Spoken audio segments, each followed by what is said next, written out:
Greetings, chess friends.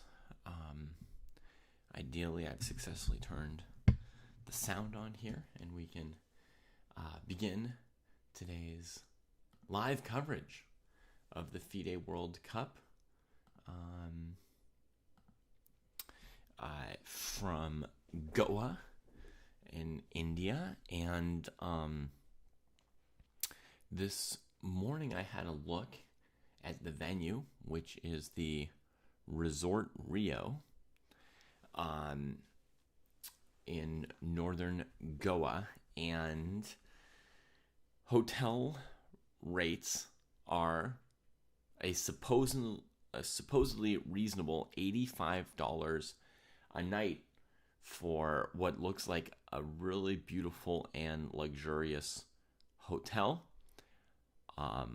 I don't personally know what how $85 a night compares to other hotels in India, but in the US, you would not be able to stay in such a beautiful hotel for $85 a night. It has a lovely looking pool, and just yesterday I was talking to another parent at my kid's school, and he was saying, "Oh, are you going to Goa to do the live coverage there?" And I said, "No." And he said, "Oh, you should. It's probably great there." And I realized that yes, it's probably great there. So perhaps next time around, I should go do the live coverage on site. Hadn't even occurred to me to do that. I just figured I'd do everything from my bedroom here for the next 10, 20 years. Or, the last 5 years in the next 10 years. But anyway, the resort in Rio is now on my mental map. Places to go, perhaps. Places to go. Guten Morgen, Dekan. Und ganz herzlich willkommen in unserer Stream hier. Also, Schach in Goa. Today we are kicking off the third round, and this is one of my final memories of the second round.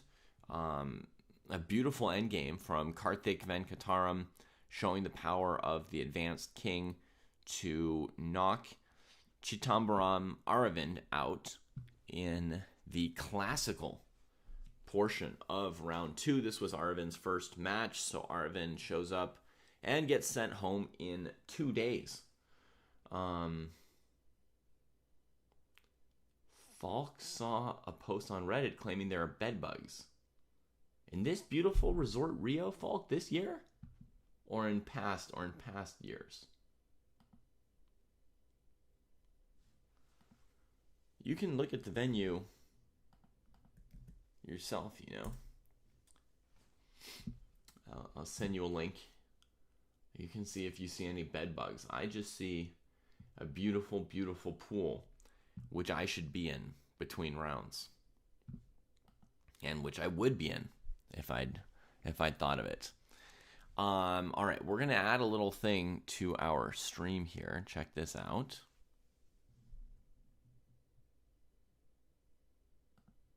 A little screen capture.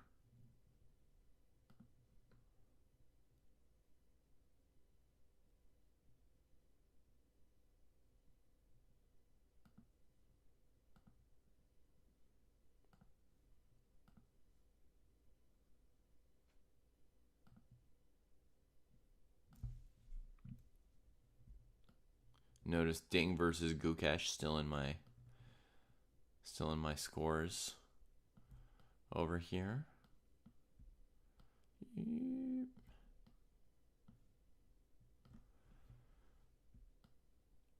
All right. So for anyone who's missed the first 2 rounds of this tournament, so quickly catch you up. This is my version of the This here is my version of the standings. It'll give you a quick catch up on who's in and who's out right now. These are the top players, the top contenders potentially for candidate spots, who have already been knocked out of the FIDE knockout, the World Cup. This is a knockout event. Every round, half of our participants are kicked out. And, there are other people who have lost, clearly, in the first round. Oh, wow. Jesse's already here.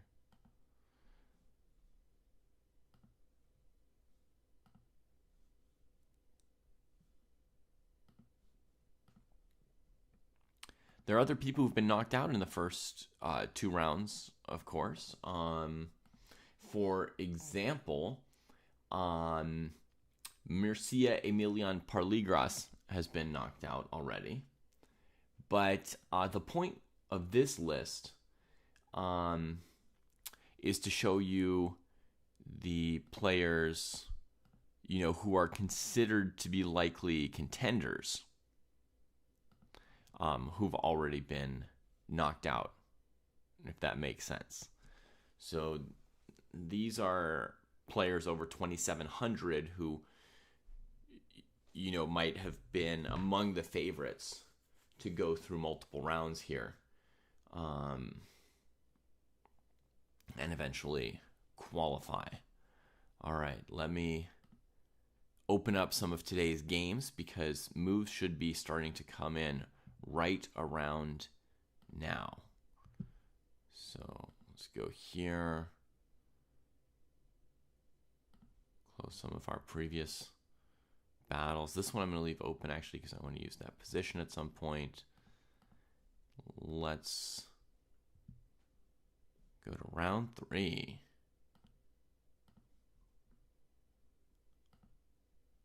Where Frederick Svana has just played e5 against Gukesh. Unusual opening prep right there.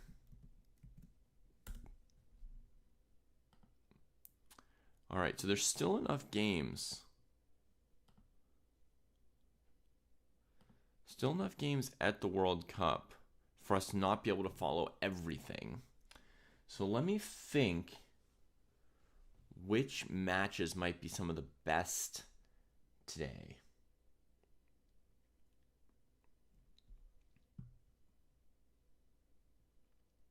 So I have predicted very few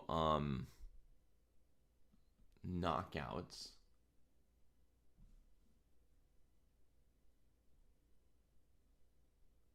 In this round. So let's try to turn to the only knockout I remember myself predicting here. I'm going to go look for it.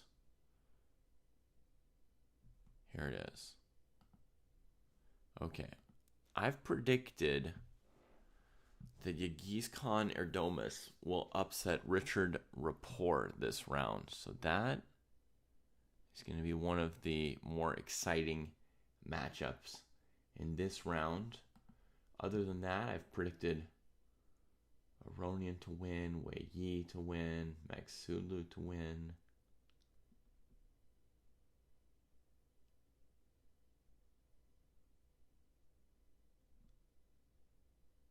I have Neiman against Sevian, which is wrong eventually.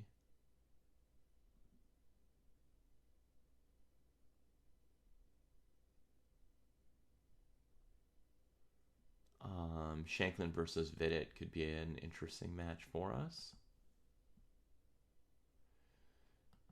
Keimer is a good bet today, yeah.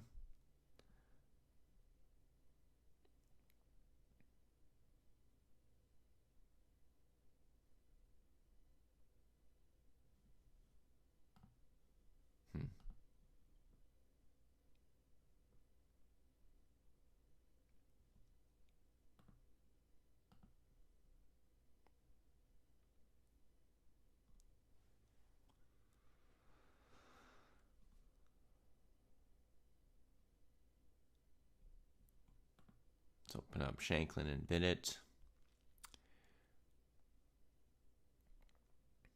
My predicted Dayak. Oh, the brothers are both still in it.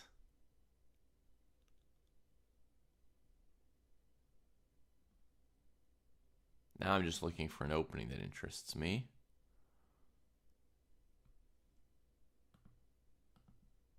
Jesse's not going to want to watch these guys down here.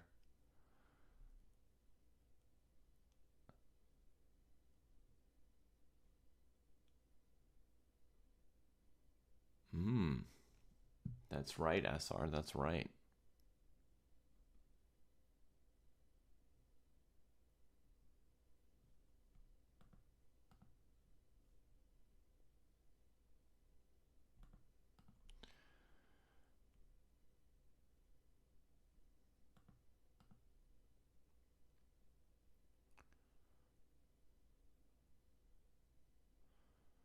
Okay. Well, I've got a bunch of boards up now. I'm sure Jesse will disagree, but let's have a little look. Well, this second round was pretty hard to predict bouncing across. We had some major upsets here.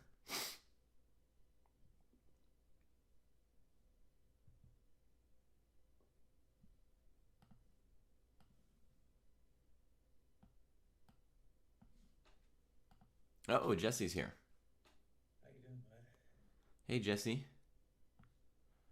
Pretty tired. How are you? Well, I just got up. I'm a little bleary-eyed, but I'm pumped, dude. Okay. Nice. Do you want to take over for an hour? If you like, I could, sure.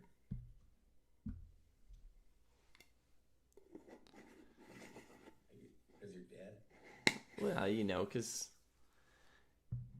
we could take turns sleeping just a little bit. I mean, for me, dude, I would just, I'm getting up and this is actually pretty close to my normal get up time. Wow. So it's not a huge problem for me. Amazing. A little later, I have to make sure the kids get to school and stuff, but Yeah, I can take over for that for sure. But yeah, if you want to take a nap or do whatever, that's fine, man. All right. Foos Chess says that boomers are obligated to root for Michael Adams. Yeah, I love Michael Adams, dude, but no, I'm not, dude, because he has no shot, dude. He has no shot. Jesse only roots for people who he wants to see in the candidates. And one of the people Jesse wanted to see in the candidates has already left us yesterday. So Jesse's going to have to adopt at least one new person to root for today. Well, actually, let me ask you. I mean, before you leave, don't Yeah. you think it's all exciting and everything, but it's kind of a situation when the top players are like, okay, last year we got a boss off from this tournament, and it was clearly not the greatest thing for the tournament itself to have a boss off in it. Mm-hmm. And this year it's already, we lost Neiman and So and Nepo. We're already at a point where it's getting clear we might have not just one Abasa, we might get a couple, dude. Yeah, I mean, this year the Grand Swiss gave us Bluebaum, who, Right. well, who seems like a tougher opponent, closer to a contender than Abasov, but probably still not somebody who's going to win the candidates. Mm-hmm. And you partly want everyone in the candidates to be somebody who could win the candidates. So you want everybody who qualifies from these events to be somebody who not only could belong at the candidates, but belonging at the candidates for you means a chance to win the candidates. Right. So yeah, we've lost Wesley So, folks. That was one of the people Jesse thought would fit in well at the candidates. There are still, you could still name 3 people here probably who could have a shot in the candidates. You've still got Keimer and Aragaisi are two people that Jesse is rooting for. And then his third person could be, Prague's already qualified. Yeah, I don't know. I have to figure it out, man. So we have to figure out who you'd want there. Um, you could get Abdusatorov if he knocked out Gukesh along the way. That's one of the top players who's still at this event. Um, Let me see. Who else could you get?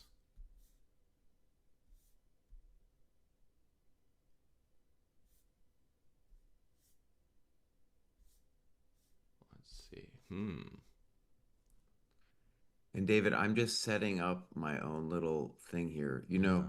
Maybe before you leave, I could just set up and then I'll be all set. Do you have a template for me?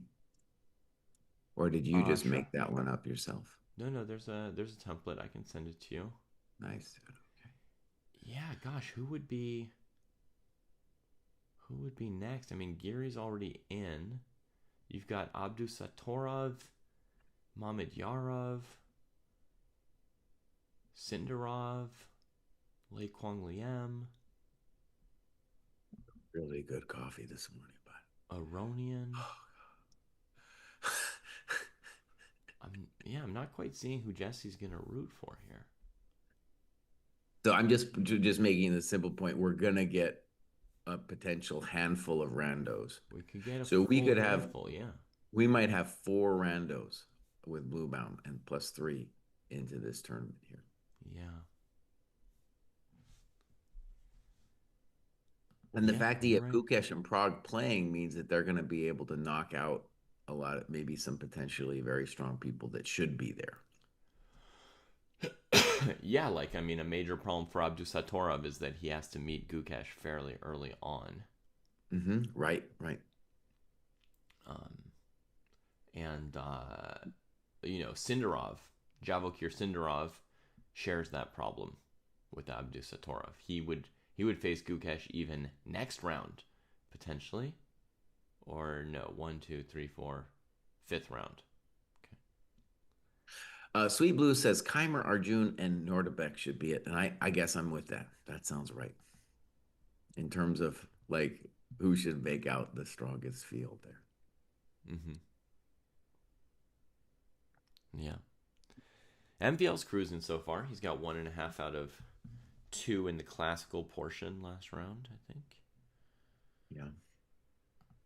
I actually, it's funny. I love MVL, but I don't think he's there anymore. I think, Right. he was once top 10. He's not top 10 anymore. I think he's been 2,800, so he's been very, Yeah, yeah, yeah. very Yeah, high. Here's a Stream Elements link for your okay, for great. your gizmo. Um, by the way, the one upset that I predicted for this round, Jesse, and obviously my bracket's already messed up because last round there were like 6 upsets, major upsets even. Right. But the only upset I've predicted for this round is Erdomus over Report. And Report's been in good form. He was playing pretty well at the Grand Swiss, and he's playing pretty well here. So could be a tall order, and my boy Yagiz is thinking a really long time early on in this opening. I don't know which matchups are juicy to you today, but I'll just remind you of some. Shanklin is playing Vidit today. We've got Saleh Salem against Levon Aronian, and Salem has had a nice start to the tournament so far. You've got Hari Krishna against Daniel Darda. They have an interesting Sicilian, just an exciting position. And you've got Zemel Jansky against Matthias Blübaum. And I was playing over Zemel Jansky's game against Ray Robson from the previous round, 2 days ago. He beat Ray in classical with white, and it's a heck of a game. You know, it's a heck of a game he played against Ray. So somebody to maybe have our eyes on. I'm not getting this template to work, dude. Oh, I Okay. Um, don't did know. you It's like it's too large, so I can't get it to work. when you put it in and then you Hmm. click settings on it, Okay, it asks you to pick a width and a height, right? yeah. And normally it's always 1900 1280, but for whatever reason it's not. It should be 1920 by 1080 on this one. 1920 by 1080? 1920 by 1080. Okay, let's try that. Yeah.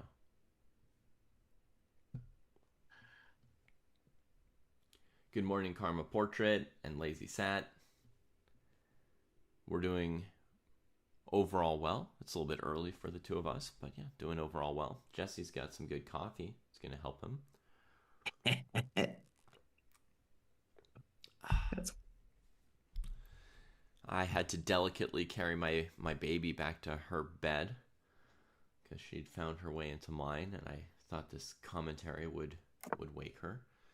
Managed to carry her all the way through the house without really waking her. She just smiled happily in her sleep.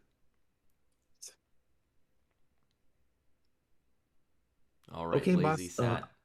Enjoying Pentala Hari Krishna's game from round 2. Yeah. I pretty much drink one beverage blow hot, and it's this one here. Pretty much my jam.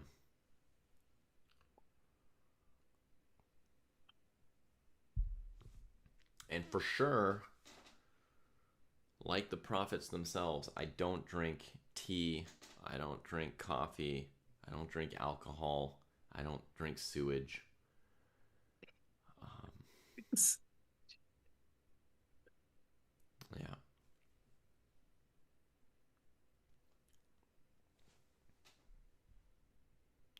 So here I've got Yakubayev against Van Nguyen.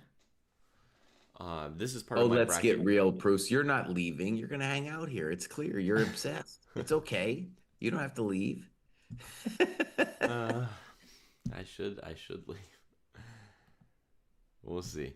If OBS won't submit to your will, I Oh will. no, I'm I'll ready to stay. go. You ready I'm to ready go? to go. But if All you right. want to stay, you should stay. No, I'll just lie down for like 1 hour, right? That'll be good. Well, whatever you need. I'll be here. I'll be here. Let's say easily for 2 hours. Yeah, I can do it 2 hours easy. So after that, and then I just need a help. I need a boost. They say. Yeah. All right. So you said by 7 a.m. your time, right? Mm-hmm. Mm-hmm. All right. I'll put that down. Yes, Rowdy Rita, I did sleep a bit last night. Do I want to sleep every night or something? A little bit, yeah. A couple hours here or there would be good.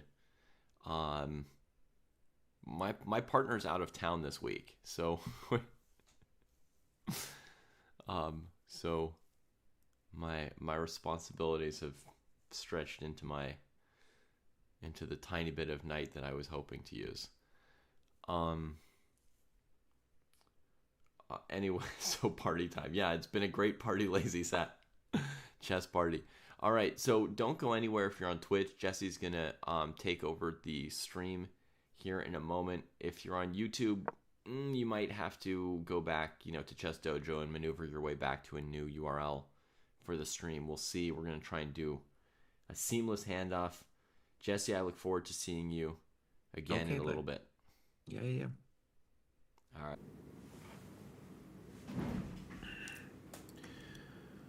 Okay. So we're back. Hello. And the first order of business is I got to figure out which games to cover. And I want to focus on a couple. Now, this one, Nordebek and Jospem, is fascinating from a number of perspectives. this dude Yospem, I didn't even know about him until he had his match with Kramnik. So this is somebody that Kramnik accused of cheating. And, there's all kinds of different ways to deal with Kramnik when he accuses you of cheating. Yospem was like, let's play a match, dude. And so they played a match. And I think they even played 2 matches, dude. And Yospem, I think, won, dude. So that was kind of cool and interesting. And anyways, he's another guy who's very strong, but is not in the world elite.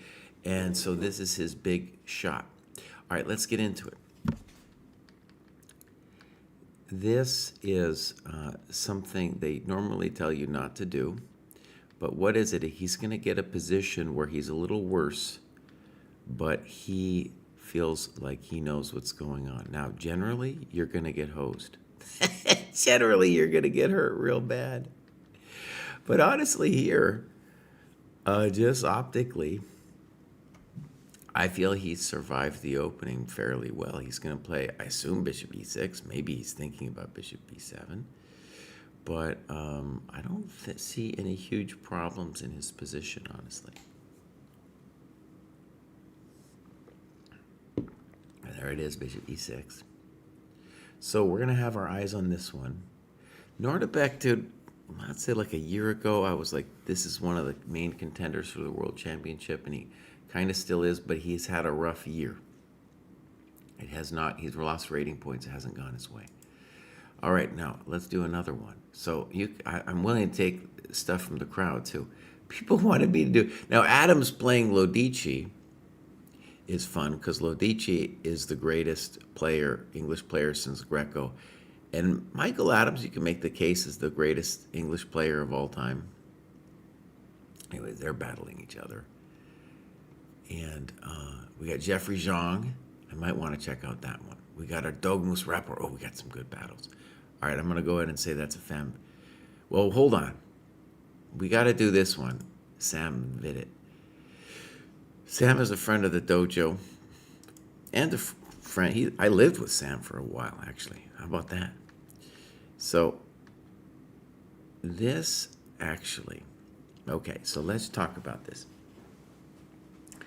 This Ragozin stuff is very theoretical, and Bishop d2 it looks like a passive move, but then when you start looking at it with the computer, it's like white often retains an annoying edge.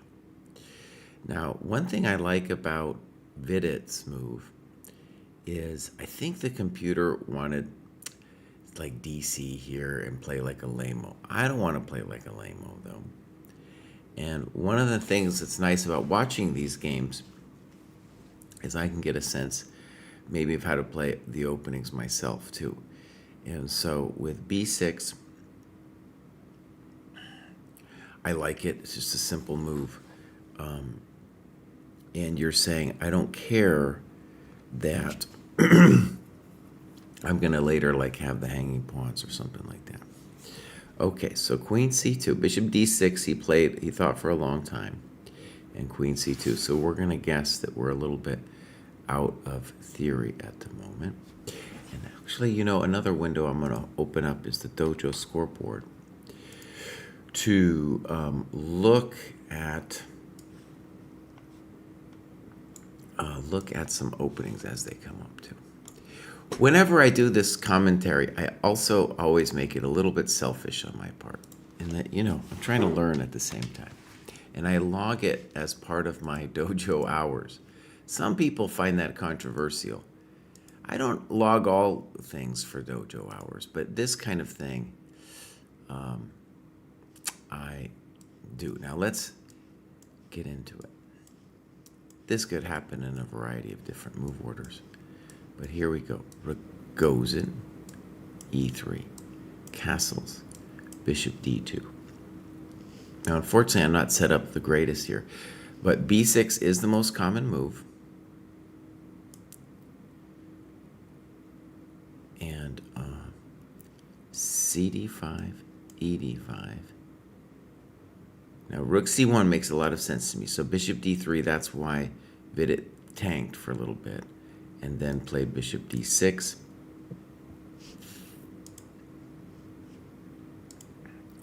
And now queen c2, where we've only seen a couple games with queen c2. Okay, now let me just share that, like everyone, I'm influenced a little bit by how the computer sees the game.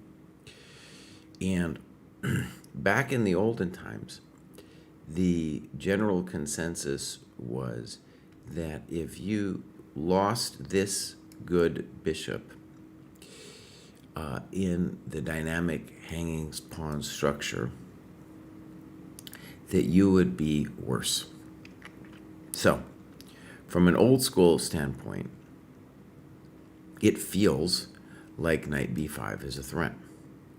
However, I was just looking at a position similar to this with the computer, and as I remember it, the computer was like, nah, boss, I'll play like rook e8 or something.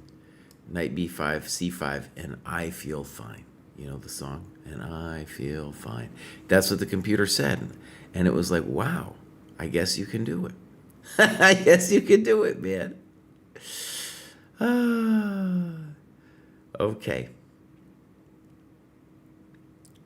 Yeah, Nigel Short would disagree. And we were talking about someone saying about the claim of Michael Adams being the top English player of all time. And, you know, if you play a candidates match like Short did, then you have a right to disagree there. Okay, so we got a lot of games. Okay, so let me just show you what I got. I got Gukesh. Now, maybe I shouldn't be covering Gukesh, but the reason I'm interested in Gukesh is his form going to improve?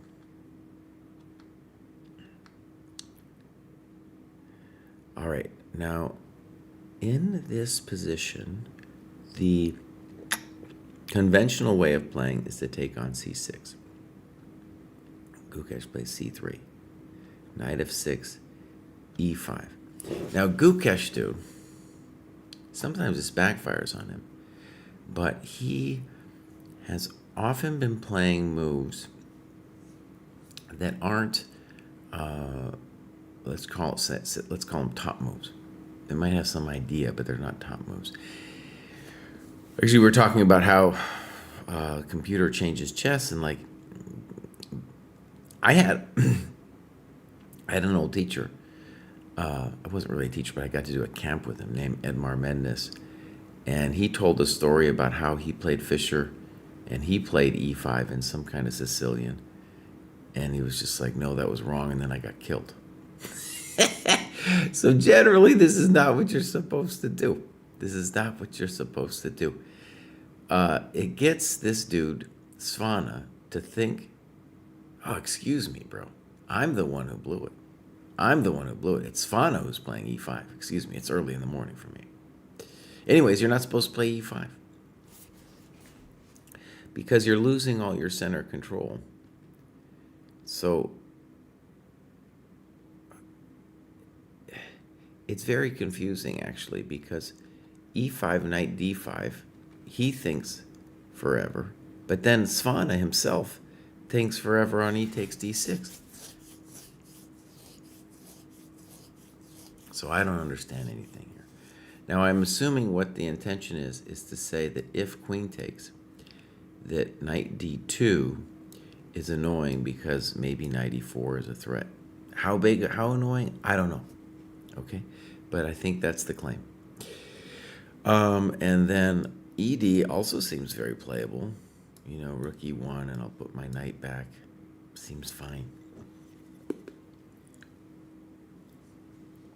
In any case, I could imagine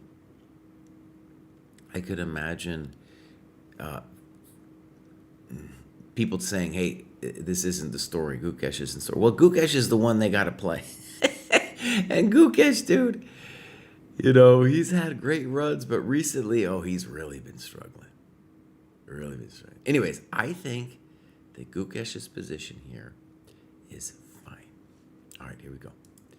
Next up, we got Arjun. Arjun, dude, is the one who I think of all the people most deserves to qualify. All right. So this is an ancient variation. Right. This is a known thing. So black gambits a pawn.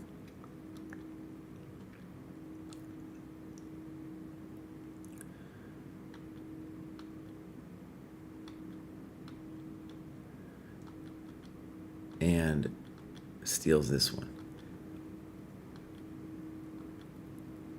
Wow, here we go. True mess.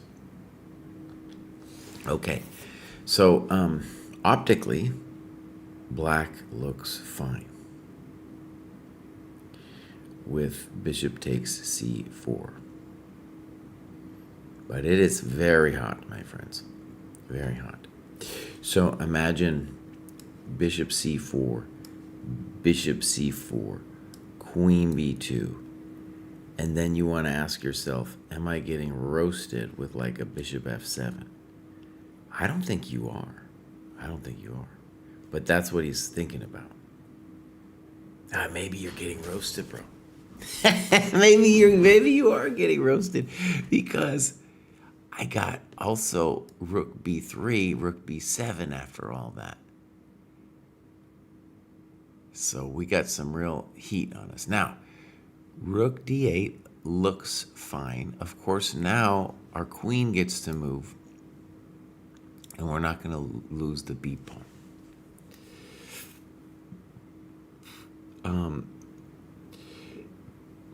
Rook a3. Now, white will eventually have this threat.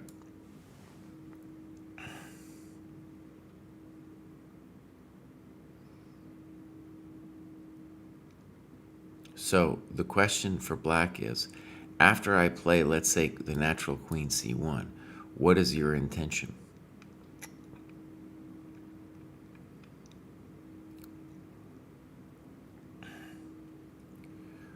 One very basic thing to do would be to take here and play queen a5.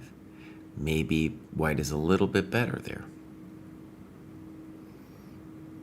Arjun, dude, also not the greatest of years. He's not doing terrible, but he has been really good at smacking people down by playing quickly and putting pressure on the clock. And here he's doing it again, right here. So, yeah, that looks like he's doing fine. Looks like he's doing fine. Very complicated. Amazing that he's played all this, dude, and has used very little time. Basically no time. He's used no time. What are you doing, buddy? So maybe he did study it, dude. All this stuff. All this stuff. Okay. So, Pranesh and Keimer. Let's get into it. This is the kind of opening you play when you just want a game as white.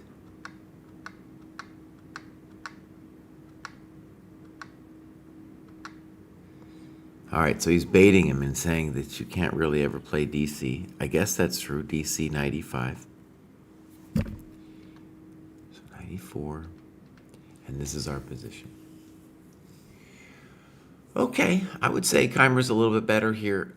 The knight on a6 is misplaced, and it's really hard to fix it. Yeah. A little bit unclear exactly what to do, though. You know. If this knight on a6 were on d7, I would call it probably equal. But since it's not, I'm not.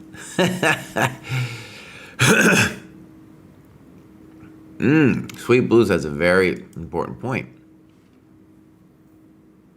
So we had this position. Bishop e6, rook d8. If queen c1, bishop c4, am I blowing it here by allowing rook a3? Good point.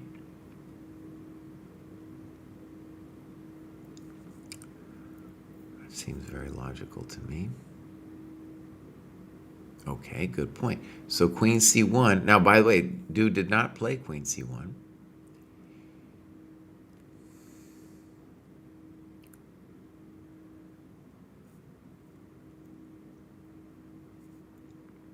And I'm just trying to, let's say, figure out why.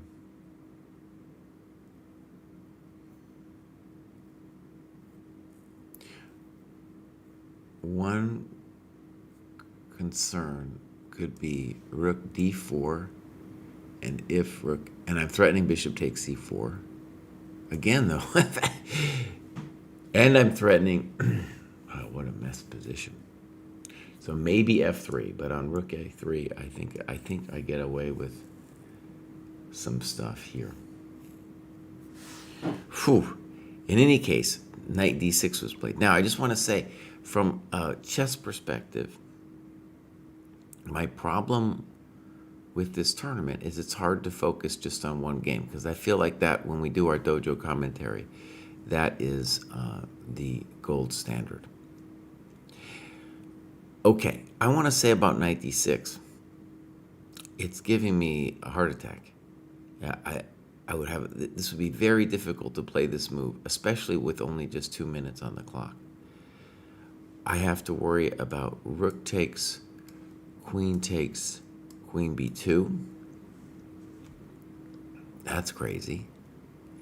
And I also have to worry about king e7. And so, is it really true, dude, that you knew all of this, all of these moves? That you had studied this all the way out, buddy? I don't know. I don't know. It's possible, I guess. I mean, you wouldn't play a move like knight d6 until you were really sure about it. Both king e7 and rook d6 look terrifying. Okay. So, boom. Knight e5, very aggressive play. From Keimer. Now, one thing we'll say about this move is that if, remember I said if the knight were here, I would like black fine. But now that the knight's not there, it's not holding this e5 square. Now, f6 makes a claim, or excuse me, knight e5 makes a claim that f6 is nothing. So, if I was white, I would want to know what my intention is after f6. I'm sure he does have an intention. Maybe he's just going to go back to f3. That might be kind of clever, actually. Imagine f6, and then if dc, I'll just play here and say what? Say what? What do you want? Okay, I think I can get behind that. Okay, more games, please. Cry, what do we got here? This is Yospem, and we left it here. Whoa, okay, here we go. Yospem thinks for 12 minutes on this next move. And it's true, he doesn't have to take this rook right away. The amazing thing, though, for white is that he can take his time. Like you do some other move, we're playing rook over. And let's say bishop c4 is a nice quality move that it's not just a good move objectively, it's a really good move practically, because whatever the computer says here, the truth is that it's going to be hard for black to organize his pieces. So he goes snip, snap, and now rook c8. Perhaps dreaming of c4. Counterplay with c4. Okay. So white would like to have time to play g5, h4, h5, and then we're all up in his business with like a g6. But he has to worry about the counterplay with c4, queen a5, c3.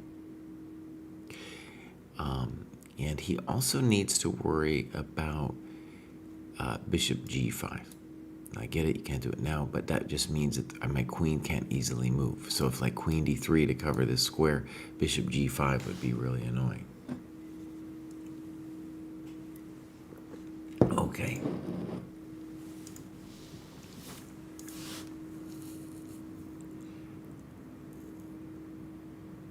So many games to look at. This one's amazing. I definitely want to keep an eye on this one. And this is our Sam game. And do you remember what I said? I said, the engine doesn't care about losing the good bishop. All right, so this is what happened. Bishop a6. Sam says, okay, knight b5. And Vidit's like, dude, you can have my bishop. I don't care.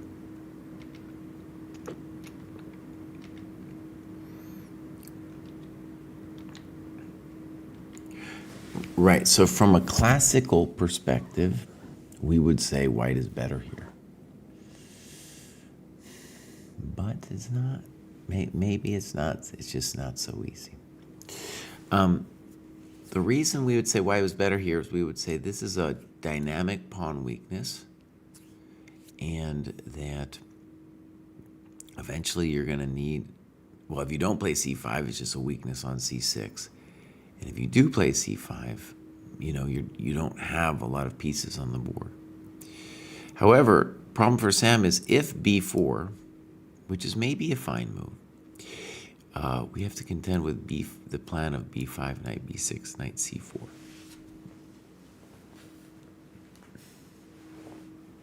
And you can see in that move with b4 that the bishop on d2 becomes poor once the pawn gets to b4. So it's a little bit hard to know what exactly the plan is. He could begin by just putting his rooks here. That would be fine.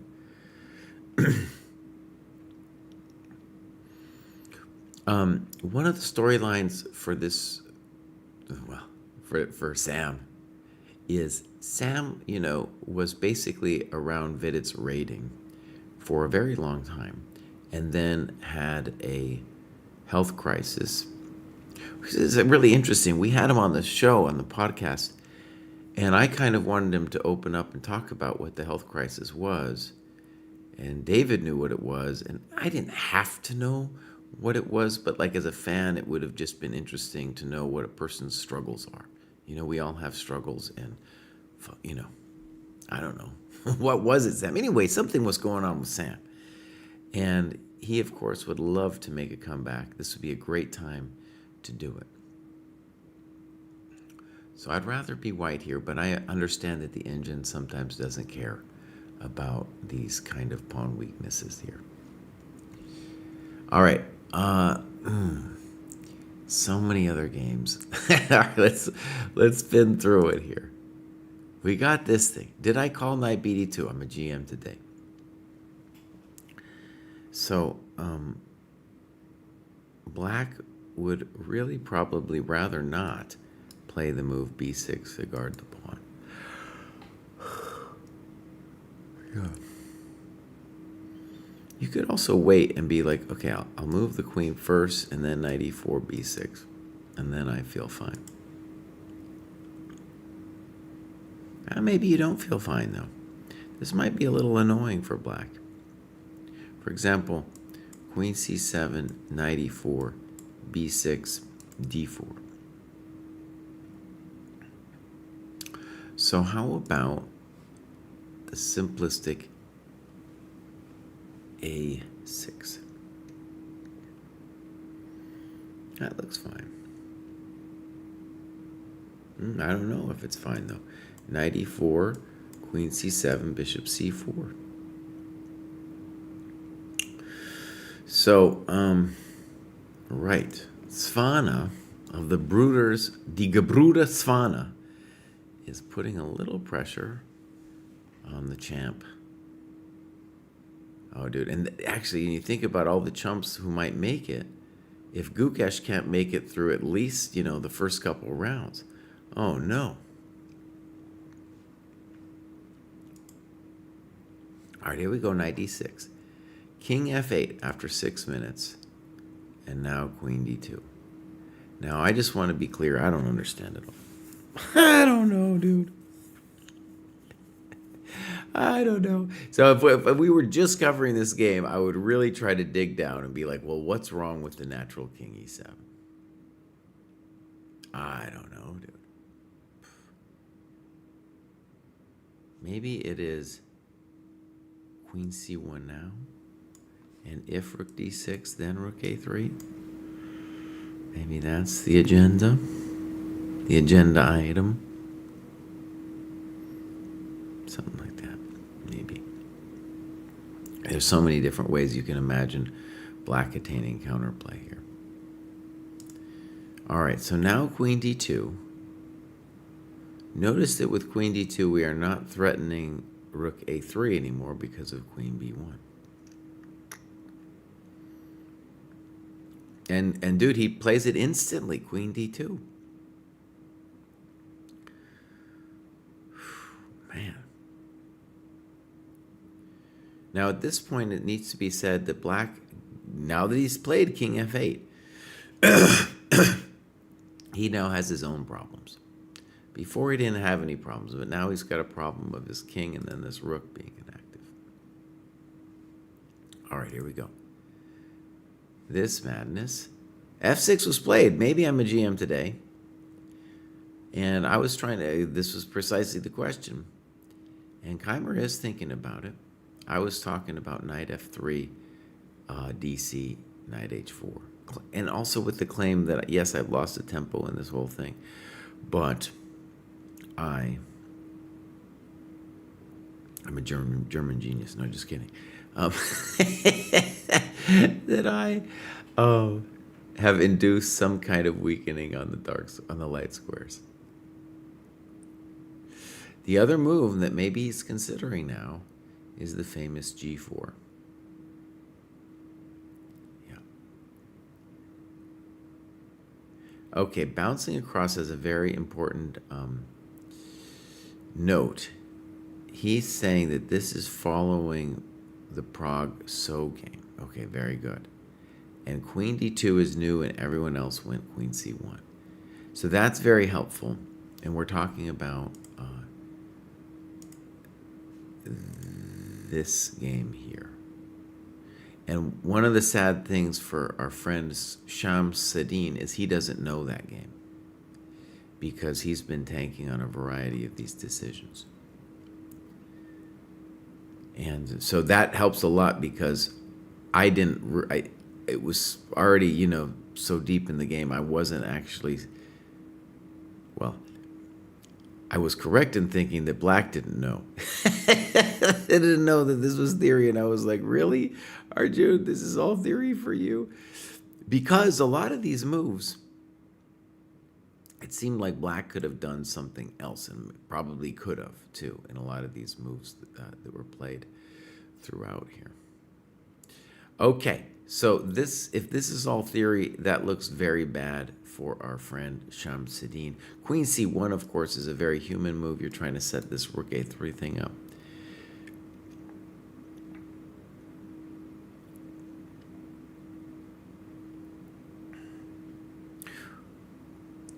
One crazy point of queen d2 might be that on queen a5, I might be able to play knight b7 with full madness. Let's stress the might in that statement. Okay, good. Let's continue. We got this bad boy. I don't know what he's going to do. I think g4 is interesting. Knight f3 is the lame-o move that he could play. I called it here. I'm a GM today. I said white wants to play g5 and black wants to play c4. And now we're getting king b1. Now, I think the claim that Norderbeck would like to say is, well, if you push, I'm going to push. And if you go here, I can arrange to meet your queen with the bishop on c1. And very fun position where I would definitely say I'd still rather be white. where the issue is simply that the rooks aren't in the game yet, so the exchange doesn't mean that much. And this bishop, the unopposed bishop in particular, he's as strong as a rook, for sure here. Maybe well stronger than either of Black's rooks at this point. And he's got a simple plan. He just wants to play h4, h5, g6, or h6, depending on what Black does. But we're going to put pressure on the king. We're going to say this guy is trash. This guy is trash. So, pretty nice play.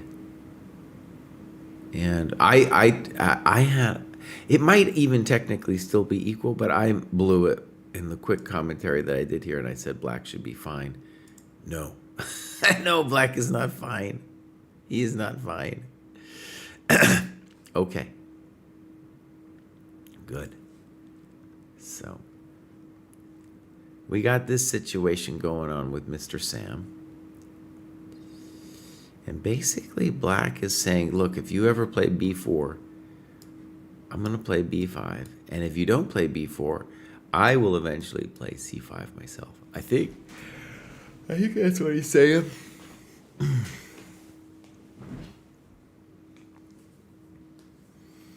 Yeah. This is the biggest game of Sam's recent career, anyway. All right. So I am going to do something controversial, and I'm going to open up another window, bro. Really, bro? Really, you're going to do that? Oh, shoot, I didn't do that. Oh, crap. I downloaded the wrong thing. Hold on.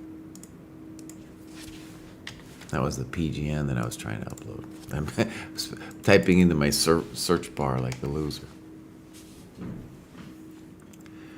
Okay, so this is Vidded Shankland. And we're going to go here. We're just going to go back. And I just want to look at there's so many games to look at here. So we got Gary Danchenko. This guy, Titas. Titas is interesting.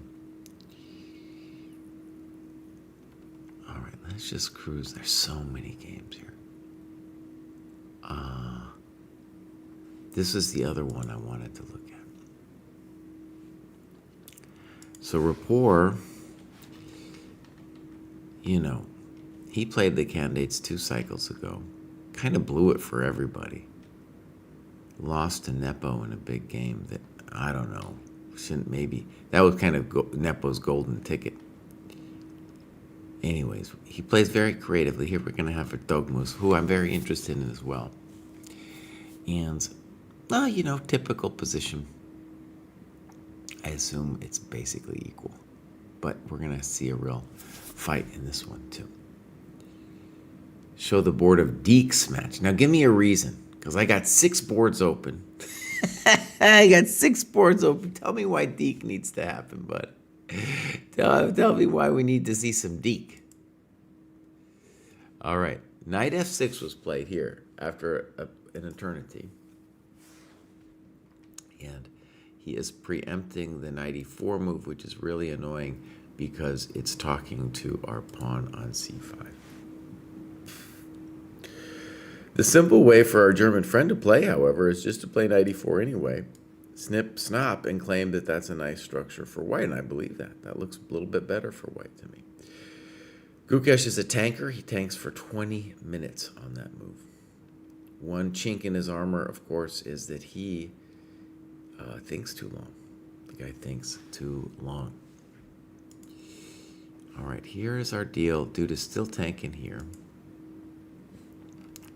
Knight f3. I'm a GM today. Look at that. I called it. I was like, g4. No, just play knight f3.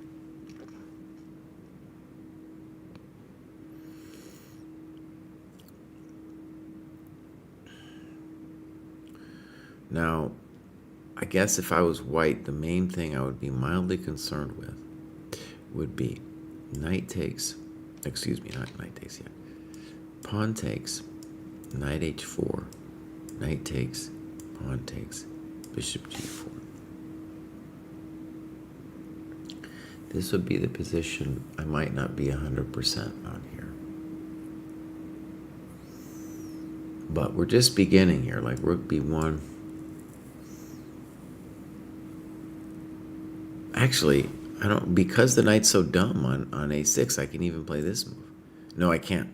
I can't because of e2. But I can set it up. If I really want to, I can set it up like this. I don't know if I do. But I just want to point out that there's also this as a resource. So I like Keimer's position here. He's doing fine. If this knight weren't there, I think black would be fine. And now knight h4 is actually a threat too. So it's not just the weakening of the light squares for black, it's that he's lost this.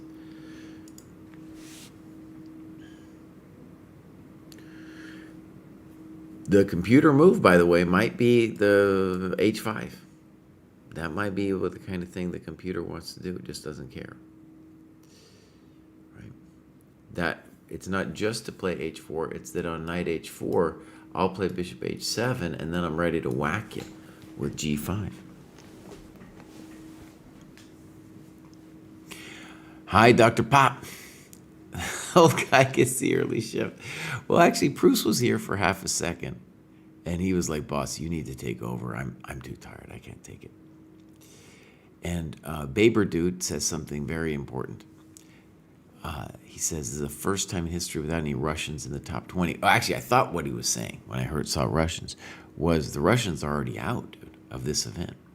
So not only do we have no Russians in the top 20, but we do not have any Russians in the candidates tournament. They're gone. They are gone.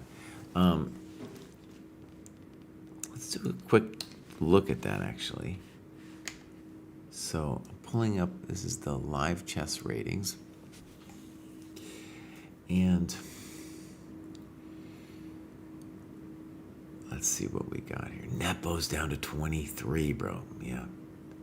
So not only are they out, but Baber Dude has a very nice point that they're just completely out of the top 20. Completely. And the other reflection that was interesting is we had a podcast called The State of U.S. Chess, and we said, hey, this is the best U.S. chess has ever been. A Wonder Liang, you see, is cranking it up. I haven't been looking at Zhang, but I guess Zhang might have lost at 1 point or so by drawing somebody. I don't know, but anyways, I think Zhang is still playing the event as far as I know, but he is below 2,700. Anyways, the point also though was that Germany, dude, has the best team that I've known in my lifetime. Right? They got Keimer, they got Bluebaum, they got these Fana brothers. So all of a sudden, Germany on top, dude.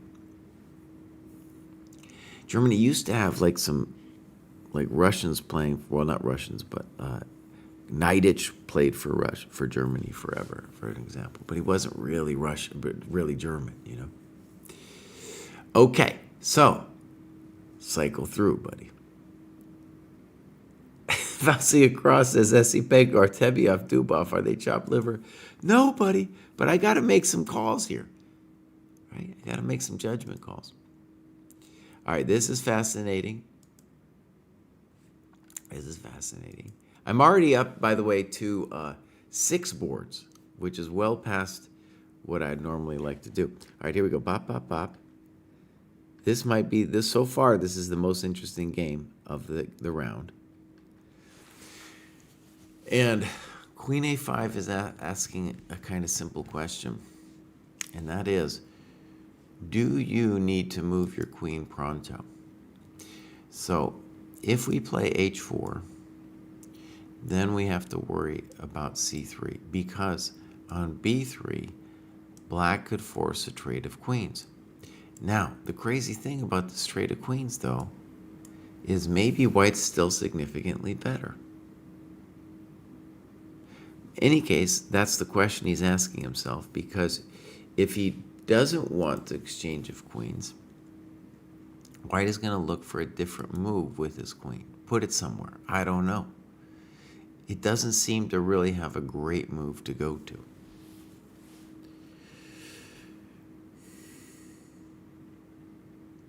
Personally, I think I would do the trade of queens. Just because I don't know, I don't want to blow a tempo with my queen right now. Because I don't know where she wants to go.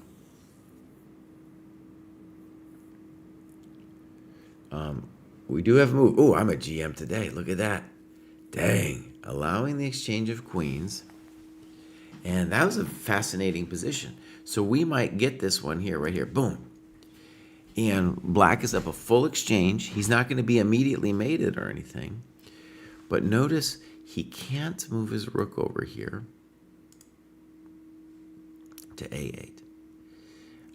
So even if you imagine A5, A4, you're still not going to get the rook in. How do you get your rooks in? Yeah. So this, I think, is the position he's inviting with H4. I don't see what else. Yeah, for C3, we definitely don't want to allow this. So B3 is forced. Queen A3, Queen C1. So I assume black is asking himself, well, can I get something better than that? Well, maybe. At some point, he could consider going and hacking the exchange back. That's how strong that bishop is. You know, that's a thought. Nikki asks, what's wrong with Queen D4? I'm not sure anything's wrong with Queen D4, by the way.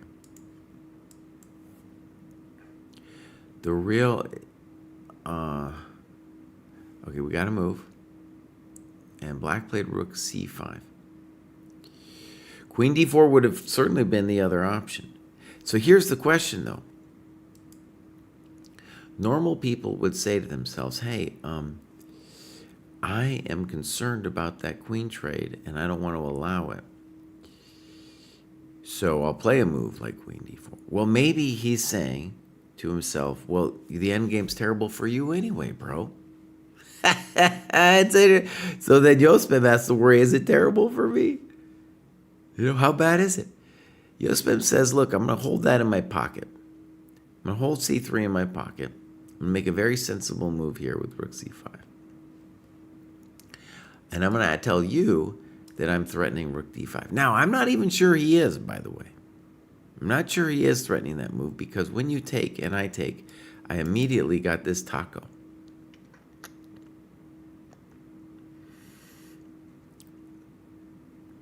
Rowdy Rita says, doesn't Yospem need to keep queens on, or his pieces are too bad? Well, normally we'd think of it the other way, because white's the one who, like, has this nice bishop d5, and, you know, h5 is g6. It looks like white's the one getting the huge attack. The reason black probably doesn't have an attack is because this bishop on e7 is out of the attack. This guy's hard also to get in the attack. If he ever moves, then this f7 square is soft. And Richie has a very good point that they're analyzing right now. So h5, snip, snop, queen takes. And if queen e7, queen f3. Very... well, actually, I don't know. I go rook h4. Looks for a second like black did it, but now I can always play bishop c1. So for a second I was with black, but now maybe I'm not. Now maybe it's not over yet. Maybe it's not over yet.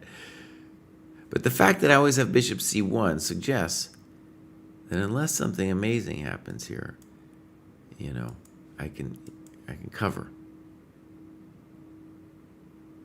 Right? Philidor's legacy is on the line. Yeah. All right.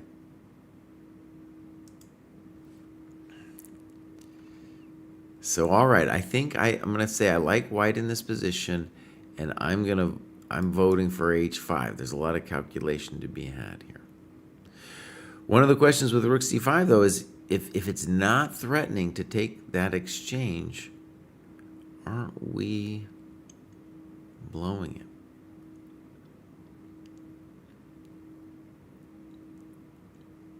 Yeah. Well, we're going to find out. All right, Sam, how you doing, buddy? We got this. This is some position some players call boring. I don't, but some people do. And bishop e1 is a nice, simple move because We allow for a later knight d2. We allow for a later f3. f3 will dominate the black knight and allow for this kind of thing. In general, like the old timers, they would always be saying that white's much better here. Maybe he is. Maybe he is too. Here's a basic problem for black. If you play c5, you got to worry about b4 then. Remember, b4 now can be met with b5, knight b6, but in that position, it's different. Holy moly, now we're getting knight g5. Okay, actually a very simple move. I think the intention is, instead of wasting a tempo with knight d2, I'm going to play f3, and if I get whacked, I can reroute this way. Once I get an f3, my bishop is becoming much stronger. Okay, beautiful. Here's this game. This game's just, I don't know why Rapport's thinking forever. I don't know. I don't know. All right. Is this business here? I'm almost ready for my cup of coffee here. Almost. So, knight f6, knight c4, queen c7. Remember what I said? I said black was fine. That's what I said.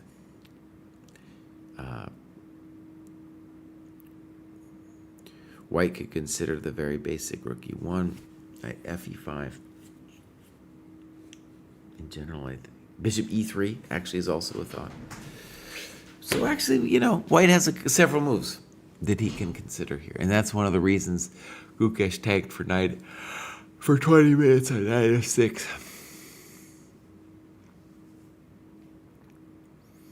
I understand if someone wanted to say maybe white's a touch better here. It's a hard choice, though. We got rook e1. We got knight fe5. We got bishop e3. All of these things are plausible ways to mess with black. Personally, I would be partial to bishop e3. If we imagine bishop e3, b6, and then maybe d4. Loosen it up a little bit. Okay. So, beautiful. Oh my God, this madness. Queen a4, and again, dude plays instantly f4. Oh no. What?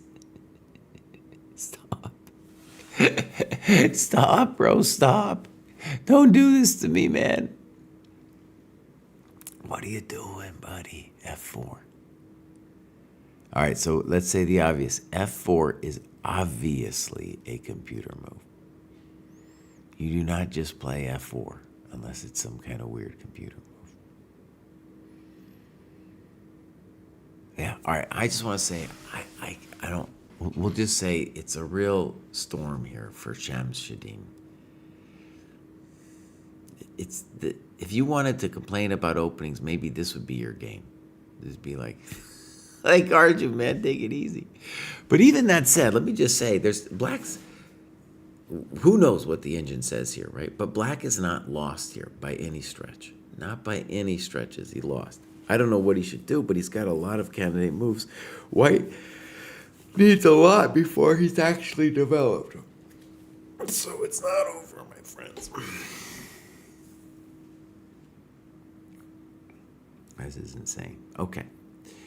Arjun, buddy, take it easy on the sauce. All right, we had knight c3, pawn takes, bishop e4. That's very tame. Very tame. And white is definitely better now.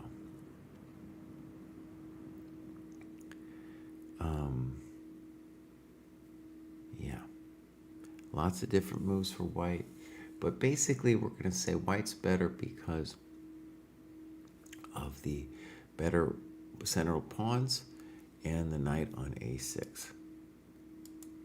Later, this weakness on e6 might be an issue too, if we can open up the game. I have a feeling what Keimer's considering here is C takes D. And it's a bit of a challenge to do because you need to evaluate all four recaptures. They're all plausible in their own ways. CD, ED, queen takes, bishop takes, oh my God. It would be, and I would want to take to, well, preempt any DC weirdness. And also to make black tell me what's going on. If I don't like it though, I can play queen B3.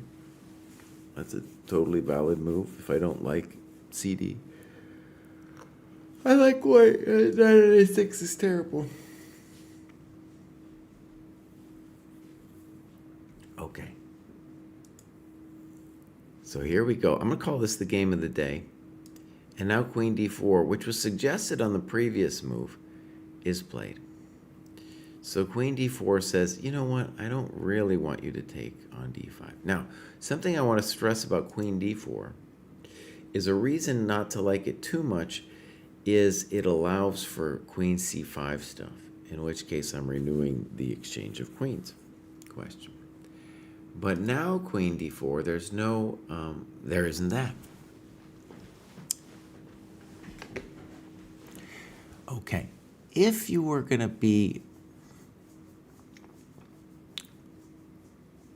playing queen D4, you would really want to make sure it's not possible for this kind of thing to happen to you. Now that takes forever, but that's the kind of thing you would want to watch out for.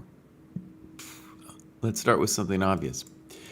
This is now absolutely nothing because of bishop C1. And in general, B3 isn't anything because I'll just take it. Maybe there's different ways to take it as well, right? So black needs an idea here. It's not an easy posiziaz for the guy.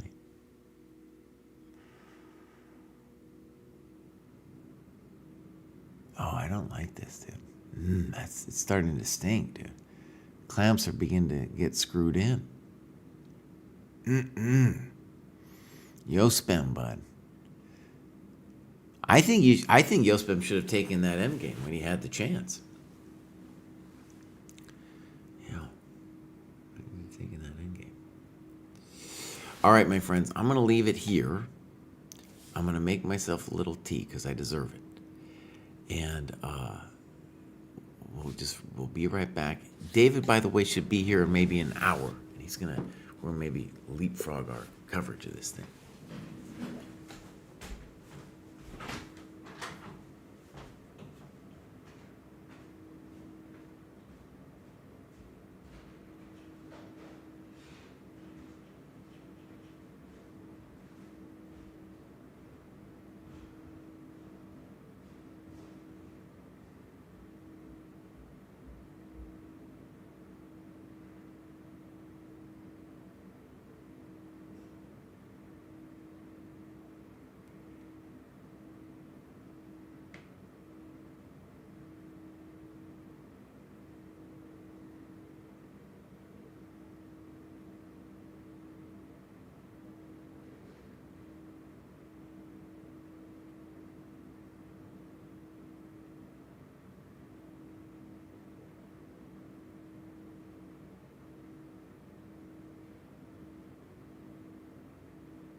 right. So, my friends, we're back. Oh, I've missed no action in this one. Jose. I feel like Jose has lost the thread here, but.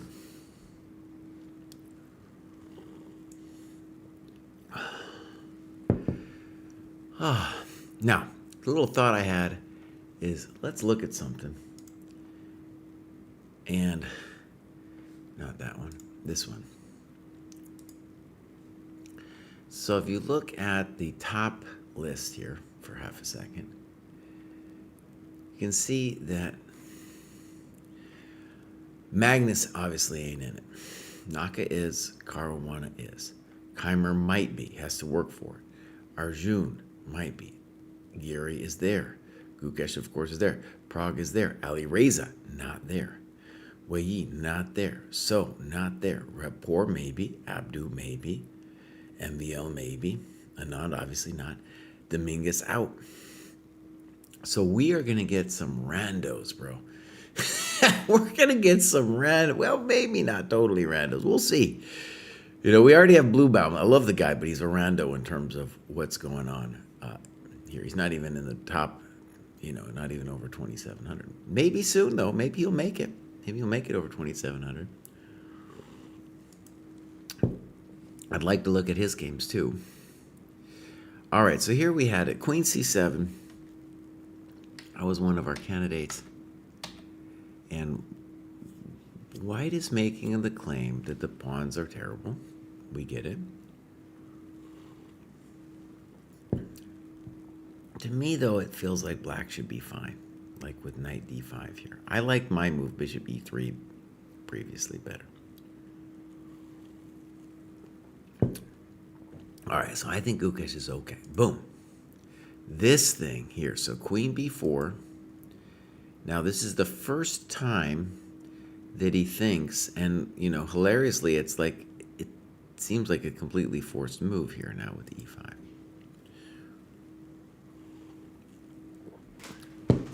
So maybe Arjun is finally out of book. And a challenge of this kind of computer prep is he couldn't have, you know, there's so many different things Black could do. And like I said, it's not like Black is lost. He might be worse, but he's not lost by any stretch. And so now for the first time that he has a move that looks to me absolutely forced with E5, that's when he thinks. But he's also just imagining, I guess, what is my opponent up to here? All right, we do get a move. He is up to F6. Very spicy. All right, let's say obvious things. The queen hits the knight so that the second E5 is undermined in any way, the knight's in trouble.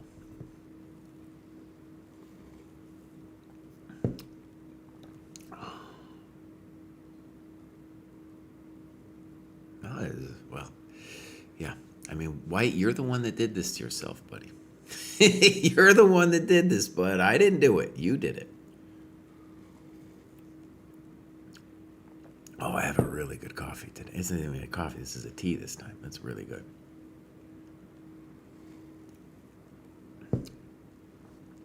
Sometimes, you know, you got some computer business and you might find yourself hosed. I mean, I have no idea what's going on here, but I would be upset here. I'd be like, what have I done? What have I done?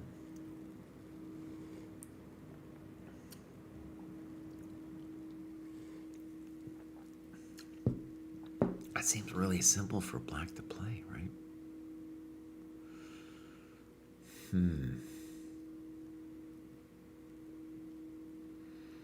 Hilariously, maybe E5 wasn't it, and maybe he needed to play Rook D3 right here.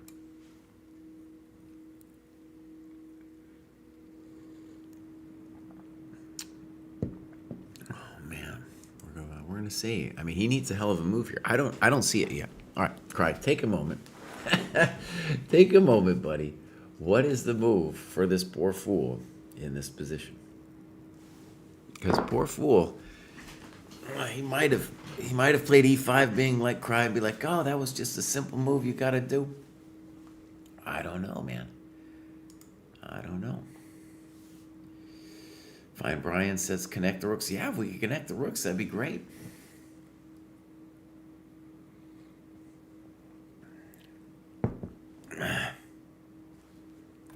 Now, again, he's got some, he at least believes that he's been down this road with his computer because he's played everything up to e5 pretty quickly. But rook d3, yeah, I think he needed to play rook d3 maybe. That could be what his computer wanted. But now after e5, f6, are we host? I don't know. It looks bad.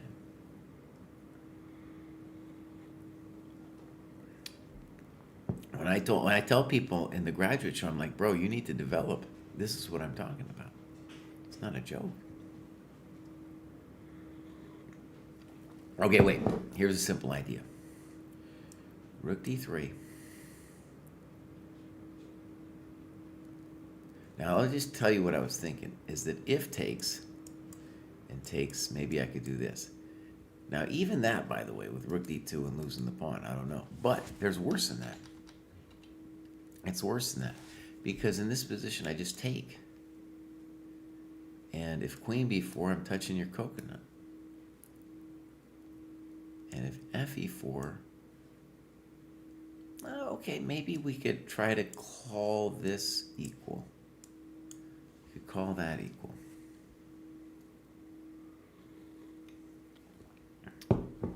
And maybe his computer thinks white's a little bit better after that. I don't think so. But, you know, that's what we're saying. Okay. So black responding well. He's in. Now, if Arjun finds any idea to, you know, keep the fight going, then this dude Shamsuddin is really in the hole because dude ain't got no time left.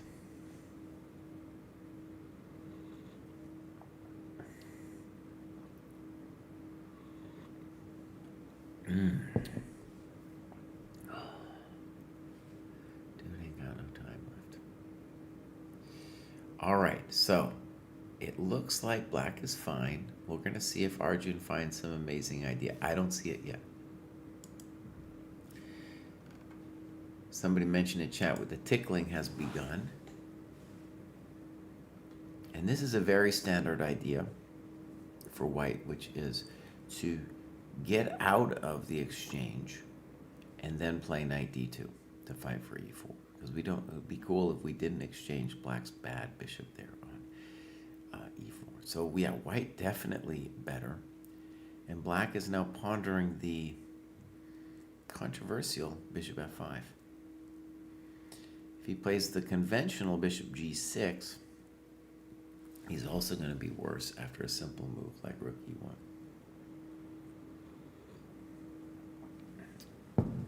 So Keimer's looking strong here against Pranesh.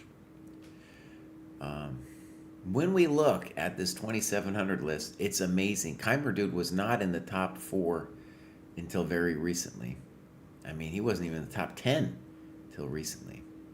So he's making an amazing jump. And he doesn't look like a 20-year-old. He looks like a little bit older, but he's only 20.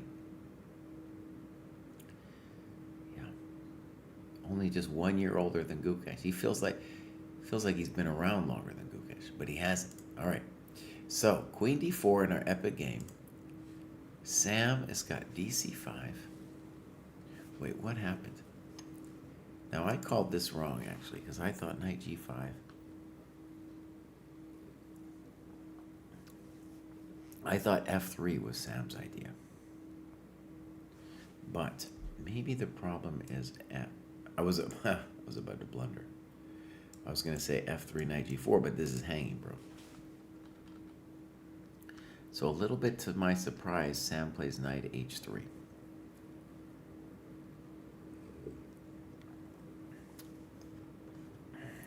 And now we're going to get snip, snop. And now we're going to think about it.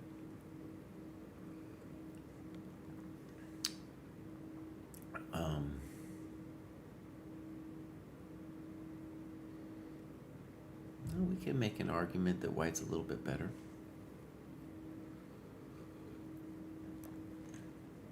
But white has the miscommunicated knight still. It would be amazing if the knight were on f3, but of course, the fact that white dislocated the knight was black's cue to be like, okay, now it's time for me to play c5.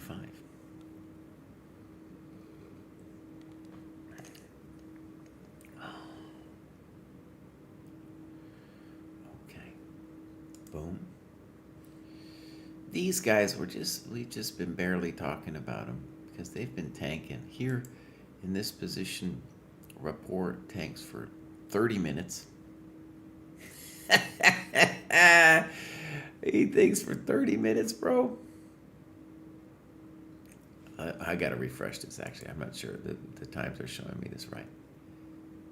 So, but yeah, black had tanked earlier a bunch too. So now we're gonna get this position. I don't know. You could argue that white's a little bit better.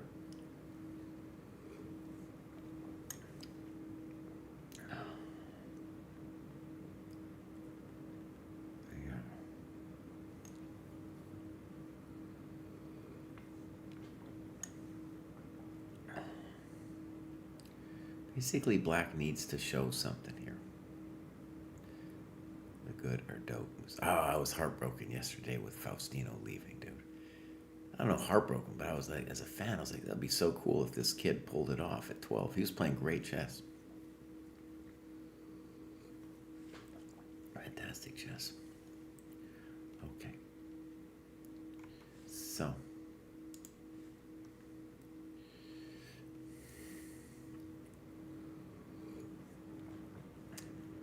Oh, thank you, Michael Saxton. That's right. I'm the only GM from New Mexico. It's interesting. I was just thinking about, we read Dark Squares, and we did a podcast about it. Going to come out soon. And Arizona's had a lot of talent. There's only been one guy, if chat could name him. That would be amazing. Who was the only GM out of Arizona? I believe there was only one. Doesn't play anymore. It was supposed to be Danny Wrench, but then that dream fell apart. Okay, so here's our position, rookie one. I think black is fine, but Gukesh is tanking forever.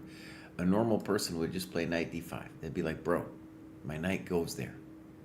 That's what it does.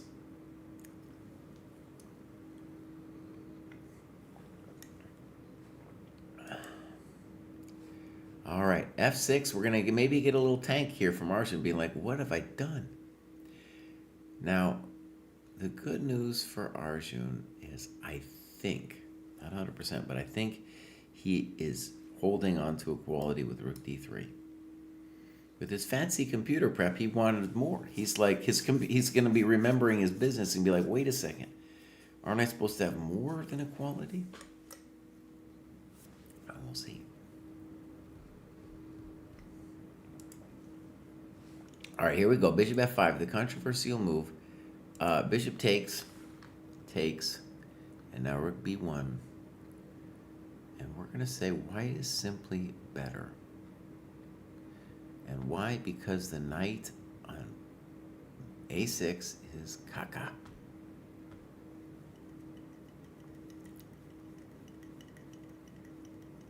Yeah, this is a nasty position. So I think you could say too with Keimer is that he was just like, all right, let's just play chess, Let's just play chess, and his opponent plays, or here, his opponent plays knight c6, kind of weird. Nimzovich would have cried. But I know he can play chess this way. I just play normal chess, And then his opponent was the one who put his knight on a6. It wasn't our fault. And this nice little probing move. Black doesn't find anything nice. And now he's worse. Now he is worse.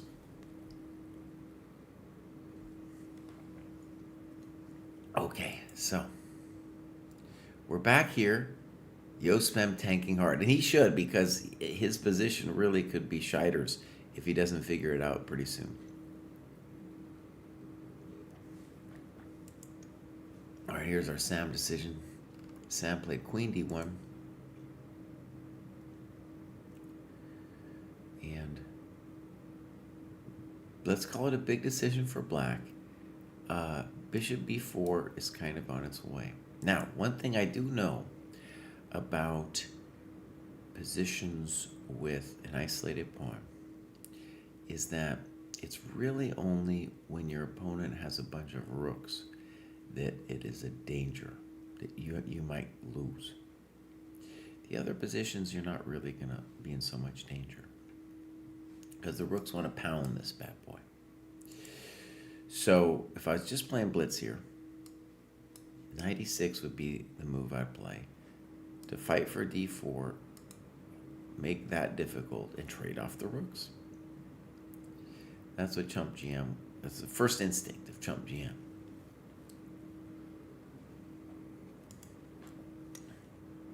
Oh, we're getting some, we're at the tanking part of today's festivities, my friends. And I just want to say, the Dojo came up with the time management rating.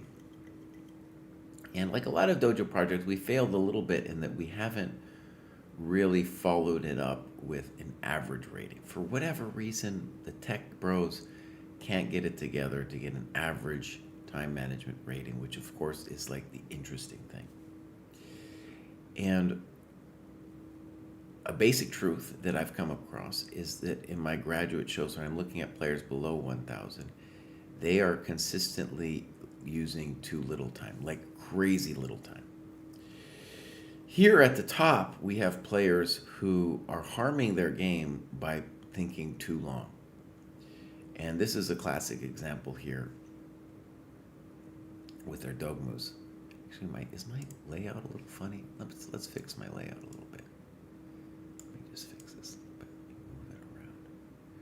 With their dog moves, because it will become tactical later, and this time that he's burning, like, I get it, it's a challenging position and yada yada, but bro, you are going to have some hectic moments later, and you will need the time. It is simply not the case that you can think forever, my friend. No, you are going to need L time in this position. Not in this position, in some later position, we know. And so you're blowing it here, bud. This is a very obvious thing for the fans to see. I get it, you're obsessed, you're thinking, blah, blah, blah. But it ain't good, buddy. It ain't good what you're doing. All right, let's cruise through again.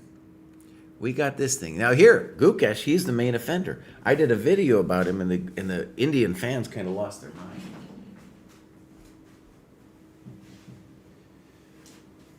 That was the first thing I covered when I did the time management rating.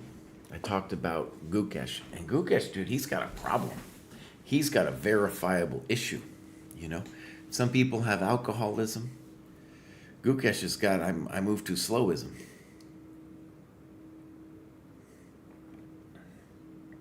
Yep. Is it an interesting position? Are there different things he could do? Yeah. Yeah.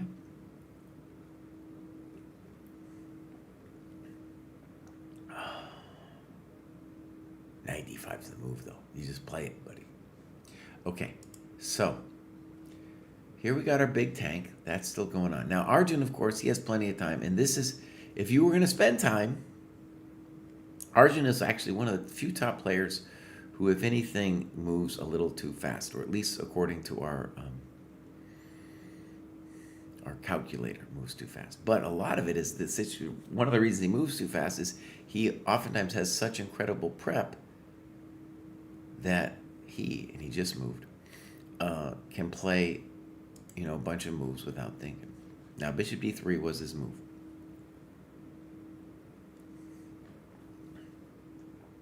And maybe that's a hell of a move. All right, so let's slow it down. He stopped for 16 minutes. And I I believe the intention is pawn takes, knight takes, castles.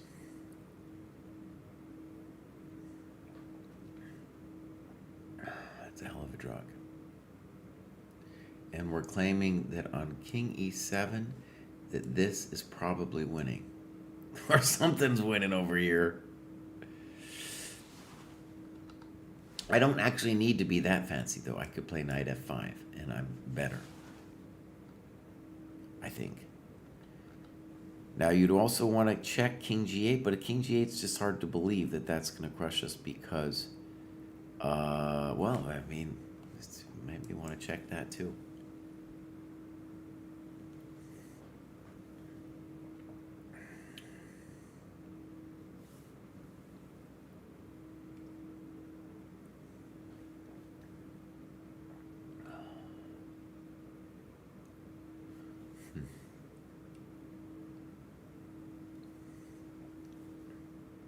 All right, huge moment. I'm glad we're doing this without the computer. So, black doesn't have to take on e5. Taking on e5, though, was black's intention because he's trying to get the knight off of his face on d6 before white castles. White is saying, bro, I'm coming anyway. So that is our ideal move and the one we want to calculate. So let's go. Pawn takes, pawn takes.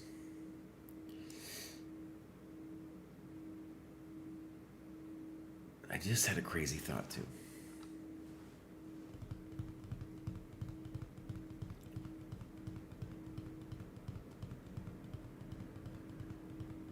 Okay, the crazy thought I think I've refuted, but the thought was maybe I go here.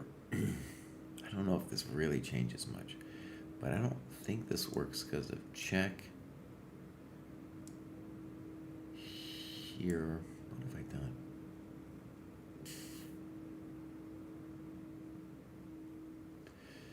Anyways, I was thinking about this move.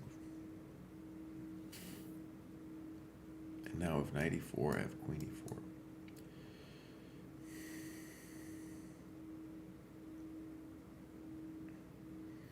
Madness. Okay. I don't know if, see, this is complicated. So let's say fe5. Now again, maybe there's some weird queen d4 thing, but let's first check the first things first. All right, I think king e7, knight f5 looks fine. So if I just play this like a weenie.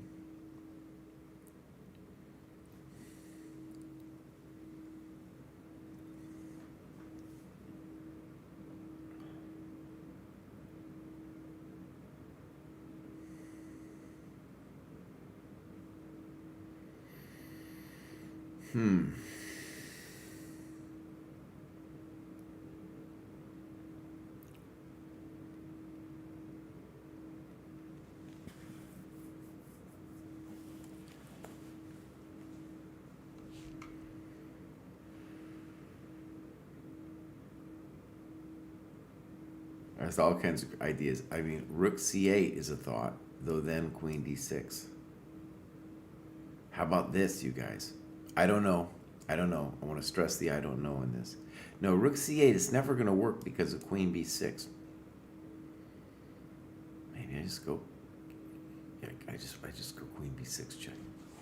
It was a beautiful idea, though. I was thinking maybe I'd get away with this. That's too much, Cry. That's too much. Hey, wait a second. So king g8.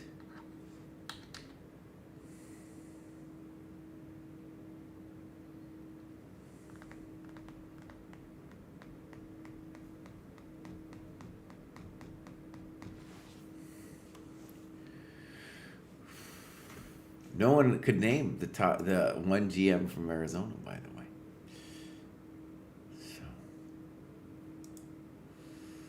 what do we got here?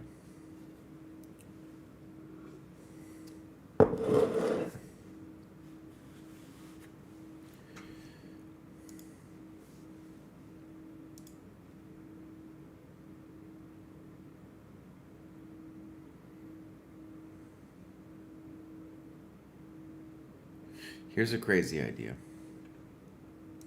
Bishop f5. Now if queen d6, bishop e6. So I got this thing going on. Okay, so bishop f5. If bishop takes, rook takes, and there's no queen takes because of this mate at the end.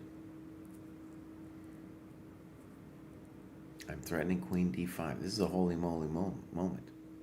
Okay, we might have got our answer. See, it takes me forever to calculate that. Maybe it took him less time. And this, by the way, you were allowed in this position. Actually, yeah, we can talk about it. You were allowed to think for a moment here because you might be lost. This is not an intuitive moment like it is in, say, the rapport game. This is deep calculation momentito. Name Tommy says Eric Geisy is toast. I don't know. I don't know. Bishop d3 looks very clever. And so I have Tal Shaked, very nice. Good claim. Good find. So Fe. He has to open up his own king if he wants to molest our knight. Oh, this is actually very dangerous for black. He might go down, man. That's pretty amazing. Okay, we're going to come back to this. It doesn't look good for our friend Shamsuddin. Remember I mentioned h5 like a gazillion moves ago? It's the kind of thing that at this point in the game, you might want to do anyway, because you're in a little bit of trouble, buddy. So, okay. Well, you might as well try it. Yeah, it looks bad. I like h5 just from a mix-it-up standpoint, though. All right, good. Games are getting interesting. Rook fc8 was played after 34 minutes. And now Abdu is thinking, well, what is black's intention? So the basic question would be, what do you want to do, Mr. Black, if I play h5? What do you want to do? I don't know what it is, honestly.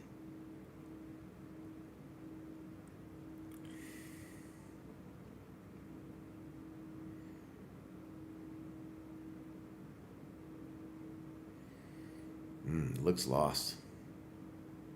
Looks lost. Does anybody see the idea for black after h5? Does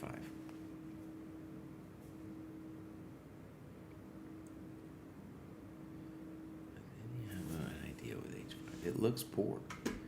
It looks mucho poor. So.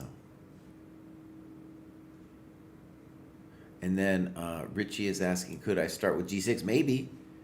You could even start with g6. But I think if you were going to analyze it, the first thing you would do is be like, well, what's wrong, if anything, with h5? Because it comes with the brutalizer.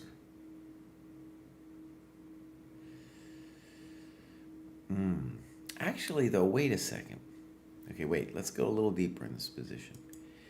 Something that black could tell themselves is the second you play g6, I will have the right to play bishop f6. And then my bishop is maybe not such a chump. All right, so that's important. h5 was played after 5 minutes. I'm a GM today. Now, it would be cool if you're black to find a move in this position. I don't know what it is. I do not know what that move is. Anytime you take on d5, you are going to be worse for no other reason than your bishop on e7 is a turd. Sorry about that, but your bishop is on e7 is a turd. Nemtomi says always play bishop f8, and then g6 happens. I don't know, it looks like it resigns. Or if not resigns, you got to take on d5.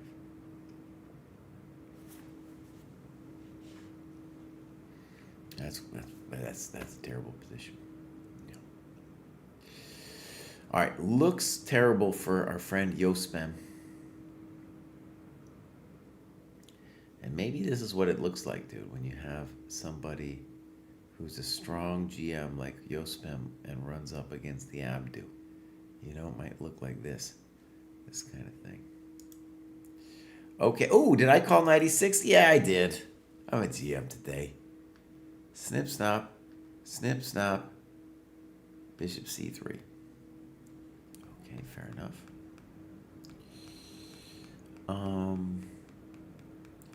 Now, the lame move that black could consider would be d4.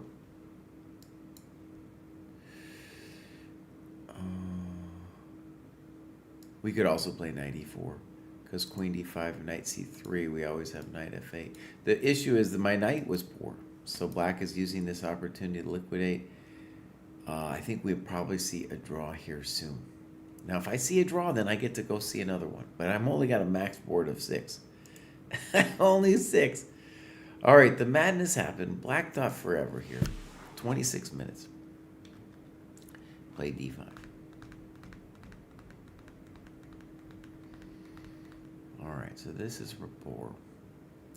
And rapport, well, we believe in his position after e5. Presumably black is thinking that after e5, knight e4, he is okay. Maybe that's true. Maybe. If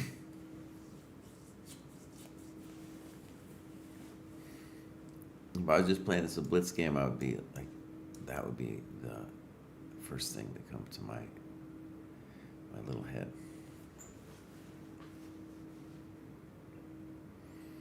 There's some interesting things going on here, though. Like, you know, if I do this, I do give black this c4 square, so I don't know. All right, so interesting play here with d5. Did Gukesh finally play knight d5? Dude, can we just talk about this? I said about 30 minutes ago, I was like, Gukesh, you're going to play knight d5. And he thought for 22 minutes on knight d5. This is a problem, buddy. This is a problem. Now you're down to 34 minutes, and dude, you're on move 13. So all of a sudden, you've put yourself in a situation where this dude, Svana, he's not on your level, bud. But does he have a chance to knock you out in this game because you're in time pressure? Absolutely, dude. Absolutely, man. Dang. All right, here's our business. FE5, FE5 was played. Is black going to have the deep coconuts to play knight takes e5?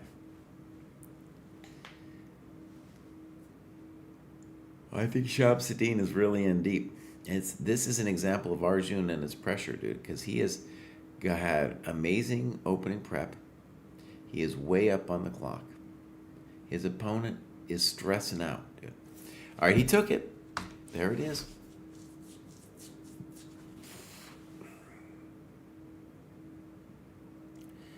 My just general impression of the position is that after castles, check to the miserable king, that the white is simply better. And Arjun, I'm seeing in the vid feed, is just returning to the board. Arjun's a trip, dude, because he doesn't really look at the board too much. He like stares off into space usually when he's thinking about his calculating. He's got a firm. When you see a dude do that, you know they got a firm inner board. A firm inner board. All right. So it looks good for him. We're back here. H5. CD5. Now we take. If queen d5, there's rook b7. Now he just calmly goes back and he's saying, I'm going to make h4 difficult. I might play bishop f4 someday. However, The knight isn't the happiest of creatures on f3, dominated by this pawn. No real prospects, maybe other than a knight h4 someday. And maybe that's even the general point, is to say, I'm going to play queen d3. I'm going to threaten knight h4 with that move. And if you play g5, I'm going to claim that h4 is going to light you up. Your squares. For example, g5, h4, g4, and now I maneuver here. This might be very clever. And if you don't play g5, then I have queen d3, knight h4, and your coconut is gone. So, knight f3 is arguably an exclam because it's not the intuitive move. The intuitive move, I think, would be maybe some c4 thing, something like that. So here he's playing with like a deep idea because he's going to allow g5, but he has a plan for if and when g5 happens.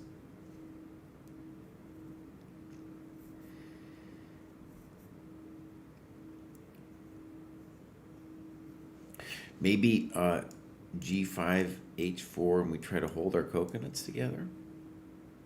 Maybe. I don't know. No. Then my knight is proud. And then I'll follow it up with e4. Good night. Good night is the way to say it too, buddy. All right, so we like Keimer in this position. We still like white here. Well, h5, very simple move. It's like, yo, Spem, buddy, you had that chance at the end game. I think you should have taken it. You had your chance at the end game. Yo, Spem. One of the things I wonder about a dude like Yo Spem is he's clearly a blitz specialist. And can a blitz specialist appreciate kind of subtle dynamics of this thing where he's getting wailed on with the exchange sacrifice? Like you play rook c5, rook fc8 in a blitz game, maybe you get away with it sometimes. You're not getting away with it here, buddy. No, you are not getting away with it. All right.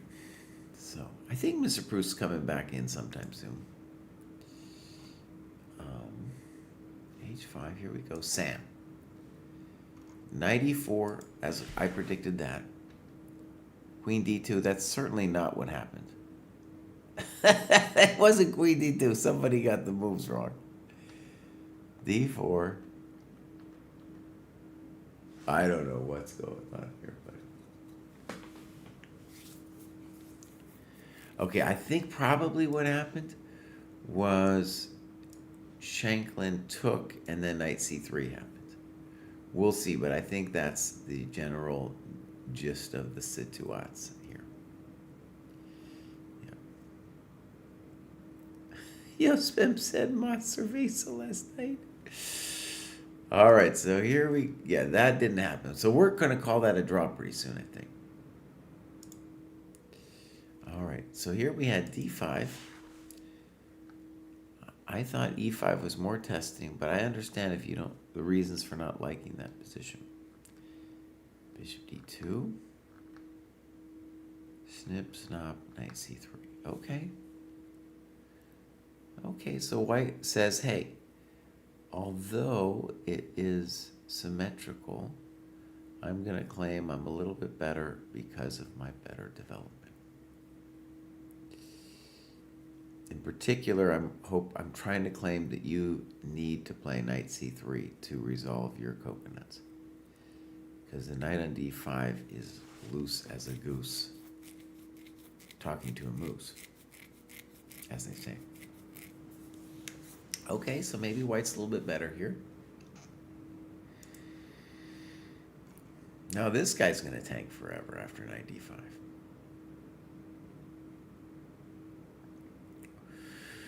So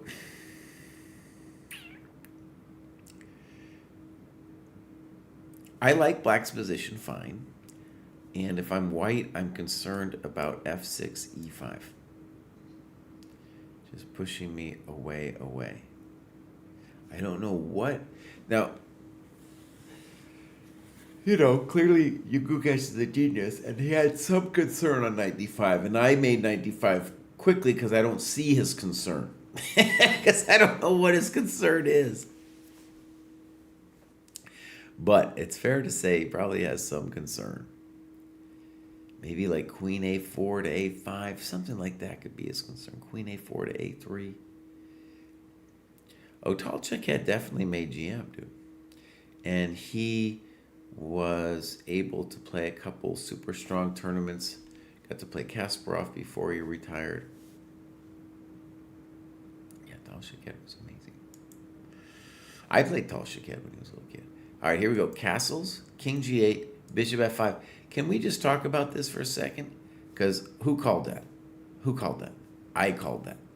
I saw this, buddy. Now, did it take me forever to see this? Yes, it did. Okay. But I did find it, and now bishop f7. And here we're going to believe in white big time. Because the king is out. So,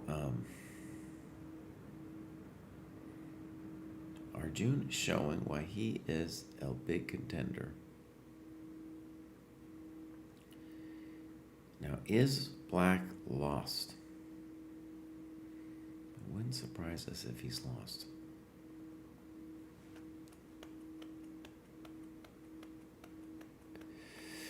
And the bummer about this rook c8 is it means I really just can keep my knight on d6. Like, rook takes, bishop takes is going to be our intenzione. And we got some mean things happening. Yeah. I think this is done. Very impressive prep and game. Very impressive indeed. Very nice. Bouncing across, was thinking about bishop b7, maybe. Rook c8, though, really seems to put the screws in. Like, imagine we go here. I don't know what else you're supposed to do. You could think about queen b6, but the way it just helps me. Now I'm threatening knight e6, bishop e6. Now, that's not entirely true, because then there's always this queen b6. So the queen b6 resource, preventing a later bishop e6, that's a good one to have. So could I play g6? This would be the kind of sad thing he's contemplating.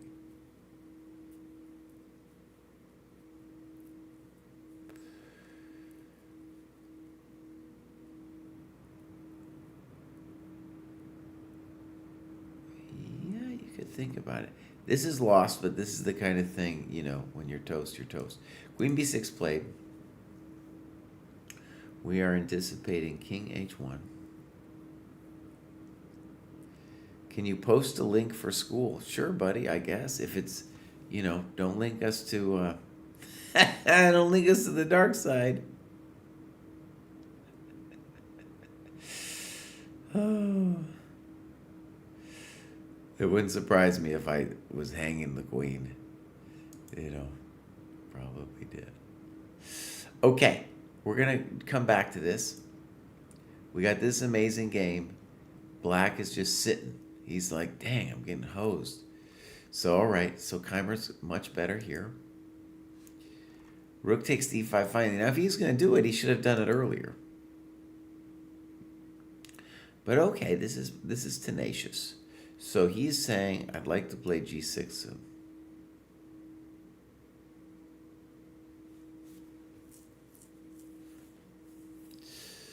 All right. So, white has a lot of interesting moves. This is now on black's agenda, though. So, for example, if you wanted to do this kind of thing, then queen c5 would be a bummer. So we don't want to do that.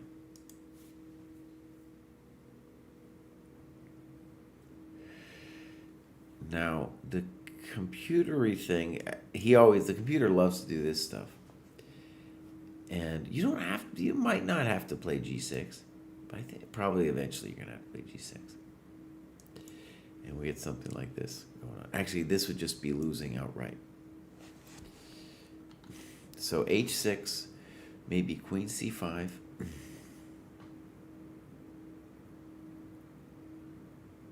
Maybe the end game, but that's more plausible, and then we can get something like this. Looks bad.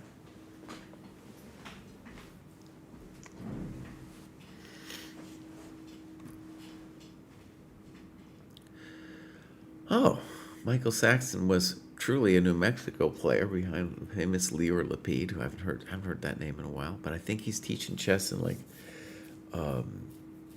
Denver area or something now. Okay, so very nice position here for Abdu. Now, we just say the obvious. The presumptive champions are doing good today. Abdu, Arjun, and Keimer. Now, the other players like Prague and Gukesh, they're already in. So that's what I mean by the presumptive champions. Okay, this went down. I'm calling this a draw. Okay? Maybe I shouldn't call it a draw. I'm always complaining when other people do that to me. They're like, it's equal material. But look, the queen is poor. Excuse me. Black's queen is poor. White's queen is great. But white's knight is crap. Okay? So that's why I'm going to say this is basically an equal position. But definitely, if you're playing a computer here, you're going to lose every time. Every time. So it's not over. All right. Then we got this bad boy stuff. Black really tanking here. This is not what you want to do. And by that, I mean thinking forever on intuitive decisions. He has got less than a minute a move at this point. Not how it's done. Not how it's done. This thing, we got the tankers going. We got some real tankers going on. All right. So, ba-booms. This is our position. He's thinking, I don't know. You don't. I guess you don't have to play King H1. Maybe there's some reason to play Rook F2. Okay. We're not even down a pawn here, and that king is just persecuted. This beautiful thing. King F7 was played. I'm a GM today because I called that Queen E3. And the nice thing about King F7 is if white does play Knight H4, we can always just play G6. And now, if I'm black, I would like to prevent C4. So a move like Rook C8. Let's just see what maybe white would consider after this. If Knight H4, G6.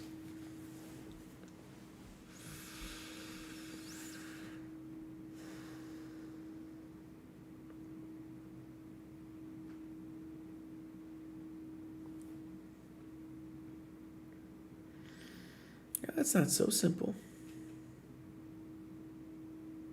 Definitely not so simple.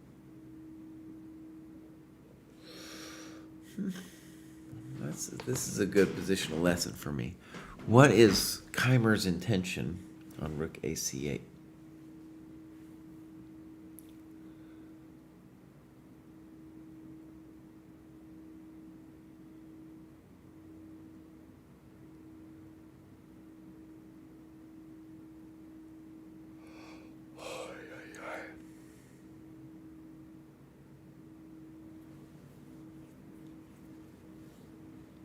My bishop on c1 doesn't really have a great home. If it was black's move, maybe they would consider like a knight b8. Jackson's got a good thought to bring the knight to g2. I'm having trouble finding other plans. But the knight coming to g2 isn't necessarily a world breaker. It might be the only plan that we can see, but it's not going to totally be crushing. And black kind of wants to play g6, I think, now anyway. So queen d3. Rook AC8 has not been played. I'm just trying to understand what Keimer would do. I think Jackson's default plan of knight h4 to g2 is the only thing so far I can come up with, but it almost feels like there should be something else. I definitely feel that if black allows c4, that it's not going to be a good thing for him.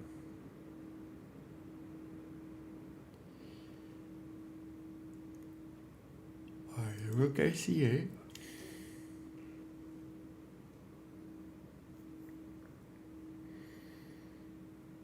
Yeah, these people, they're taking too long. Too long.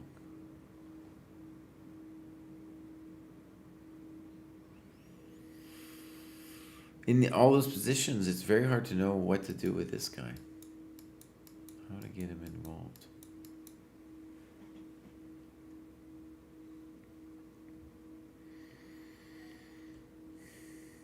This position gives me a little anxiety. Just in terms of like, well, what am I supposed to do? Anxiety.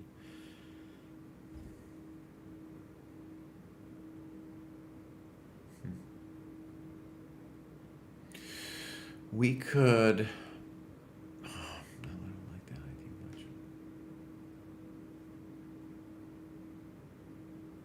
Okay, moves have been played. Rook AC8 played. Okay. So, what is the intenzione? Me and Jackson, I guess, are thinking knight h4, but also just feels to me like maybe Keimer could come up with something more devious.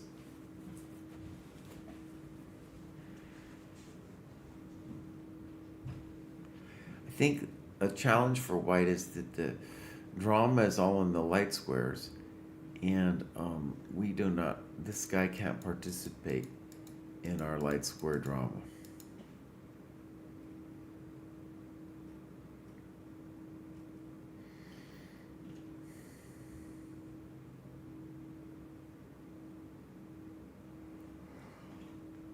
Any kind of thing like bishop d2, bishop e3, first of all, it's not clear what it's doing, but second of all, like the pawn is hanging. I don't know if that's a big deal, but the pawn is hanging. All right, okay, c8. All right, Keimer, what have we got here? Am I looking at the Mamedyarov game? No, I've got 7 games, or 6. What do I got, buddy? I got 6 games open, which is against Dojo ethics. And I'm thinking about canceling Sam's game.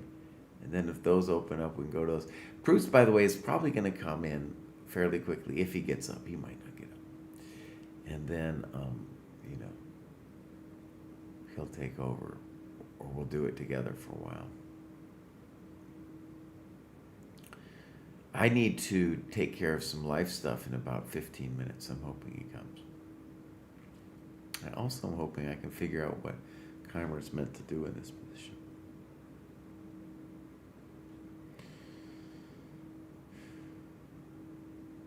Okay, here's an idea.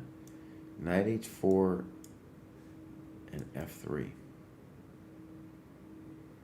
How come we didn't think about that before? That looks evil.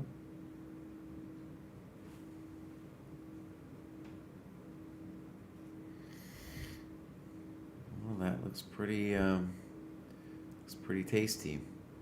If we imagine queen c6.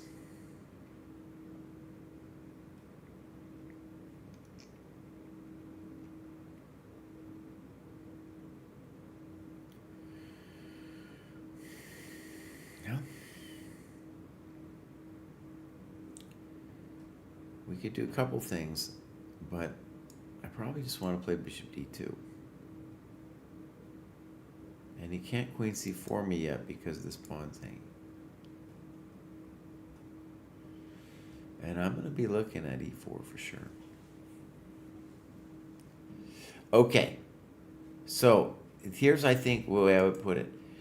Keimer is looking at 2 different plans, and David Proust is here. Hold on over here. So wait a second, let's move this over here. Mr. Bruce is here. What happened here? I was just talking about all the different plans.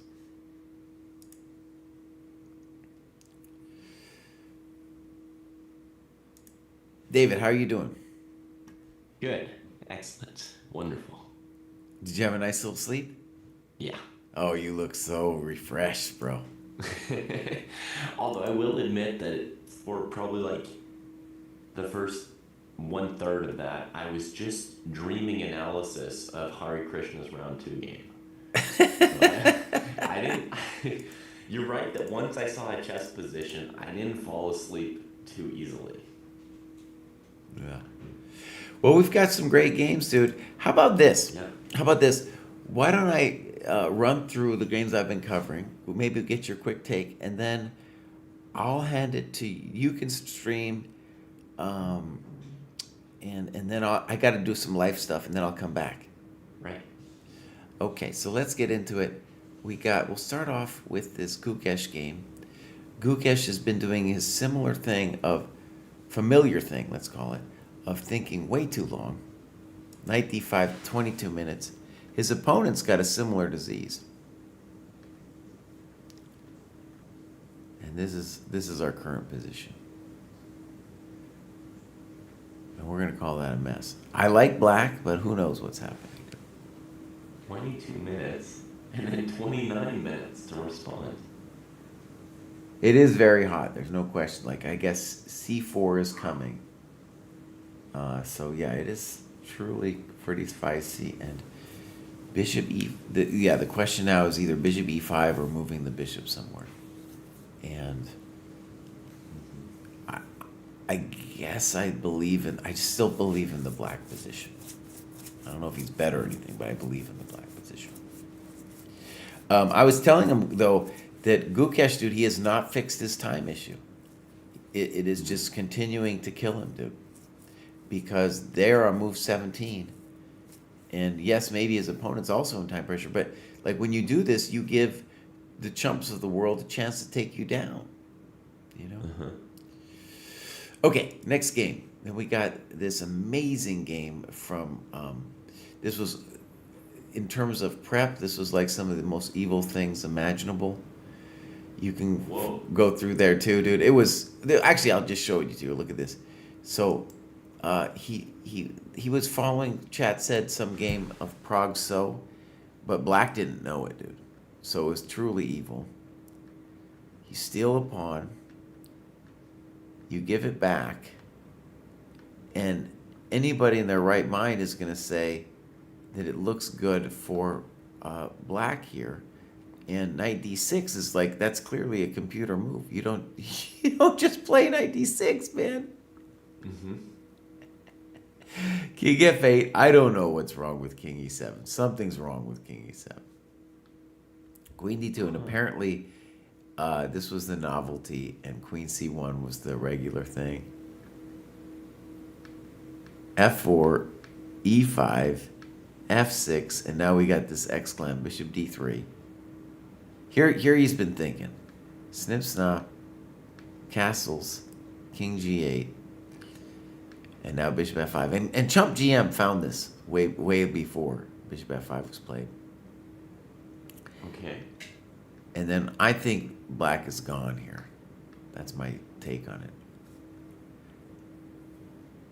But it's white's move now, right? It's white to move, yeah. Well, let me just say that whole idea of playing knight d6 with your bishop on f1. Right, dude, right. Insane. It didn't just look mildly bad. It looked like it should lose by force. Lose by force. Right, dude. Well, right, unless you have some computer telling you that that's cool to do it, you're not going to do it. I mean, normally a computer would tell you that it loses by force. That's why you wouldn't do it. Yeah. But now he's castled. He's only down a pawn, and the king on g8 ain't getting out. Mm-hmm. Yes, I think it's gone. Then we got this one over here. And I really like the way Keimer has played this so far. On rook ac8, I thought, me and chat were thinking that there were two different plans. One was knight h4, g6, knight g2. and the other was to play knight h4, g6, f3. Maybe Keimer's keeping his options open with bishop e2, but black just has to play g6 anyway. And it's a little bit unclear how we make progress, but I still believe in white a lot because this knight is one of the worst pieces we've ever seen. Yeah, when I first looked at this position, Jesse, I thought the knight was on b6. Right? And you were talking about how Keimer was like playing well, and I was like, dude, white's position looks terrible. Terrible. Yeah. Then finally my eyes adjusted, and I realized that the knight was on a6. And, bad square. One thing I just realized too, I don't know if this is his best plan, but he also has the annoying queen b5, doesn't he? Oh, maybe rook c7. Maybe rook c7 on queen b5. So maybe I'll take that back.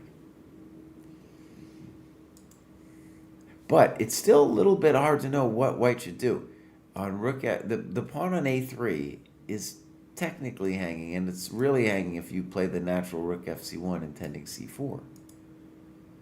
So we're a little bit back to where we were a half a second ago, because besides knight h4, what do you want to do?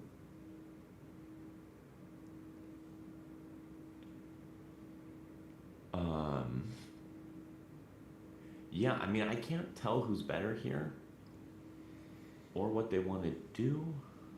I would say it's got to be white who's better, but white's got to find a plan. White would be better if they could open black's king a little bit. With e4 or g4, or knight takes g6.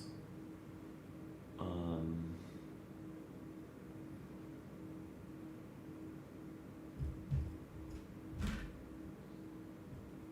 don't know. Both white's minor pieces are pretty bad too. I mean, yeah, very true. They're not worse than the knight on a6, but they're pretty bad.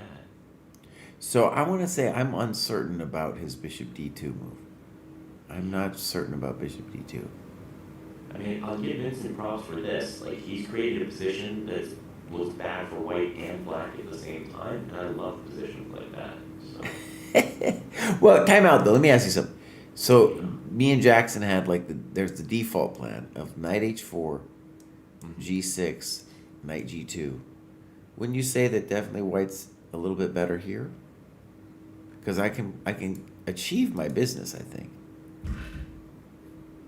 You can achieve your business. Maybe it's also not so easy. I was also looking at f3 here. Now we do have a move, so let's check it out. Knight h4 now played. So it feels like the claim has to be that bishop d2 was necessary anyway. I guess.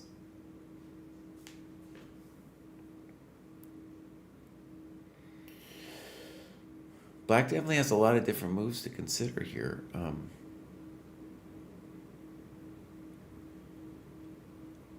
right, first claim is that bishop a3 is always poor because of c4. Might not be end of the world poor, but it looks at the minimum like you're fighting the gods. Okay.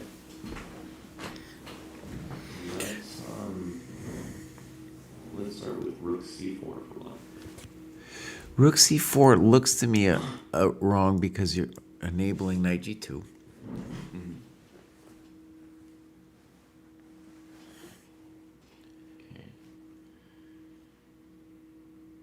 Ooh, or maybe also it might. I just want to mention knight g2. It seems wrong because of that, but also now the other plan that's always available to white, f3, e4. You might be enabling that too with rook c4. Yeah.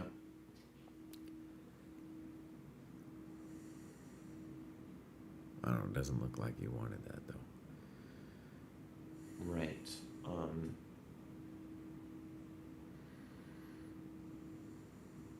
Okay, I'll double rooks when you go knight g2. Oh, you're going f3 again. I think I'll go f3. Okay, wait, Mr. Bruce. I gotta get out of here. So let me just show you this. This has been an amazing game. I called H6 because I'm a genius. This Whoa. is this is of course Yospem, the Nice. guy who Kramnik accused of cheating, Hmm. and I'm gonna call this loss. Yeah, did you know that when they played their in-person OTB Blitz match, Kramnik started unboxing a new computer for every game, thinking that in person, in front of him, the guy was somehow rigging the computer each time. Dude, I don't know. It's just insane, dude. It's insane. Did you realize that? Because I only found that out recently. That he insisted on unboxing a new computer every game. I mean, whew. Okay, so Abdu looks strong here. I was calling this the game of the round because he had a very nice exchange sacrifice. You can check that out. And then Okay. Sam, I think it's completely equal, dude. You know, there's another insane Najdorf, a little bit like the Abdusatorov game. It's the other Noterbeck is playing with Von Nguyen and has played just an absolutely insane line. His latest move was King D1 to give you a sense of what he's doing. So, yeah. Dude, this guy, Yagiz, he played something kind of amazing. Hold on. So I said in this position that white was better. Well, first of all, I said in this position white was better because he's better developed. Dude finds this move. Okay. Then we got bishop g5 after a long tank. Check to the miserable queen. Check to the miserable queen. And then all of a sudden, black isn't worse at all. Woohoo! Go kid! Go kid, yeah. Now he has got less than a minute to move. He's got 30 seconds to move, till move 40. But, Okay, Mr. but Bruce, it's- I gotta get. Yeah. I'll come back. I'm hoping in like an hour. Yeah. Okay, my man. You ready for me to sign off?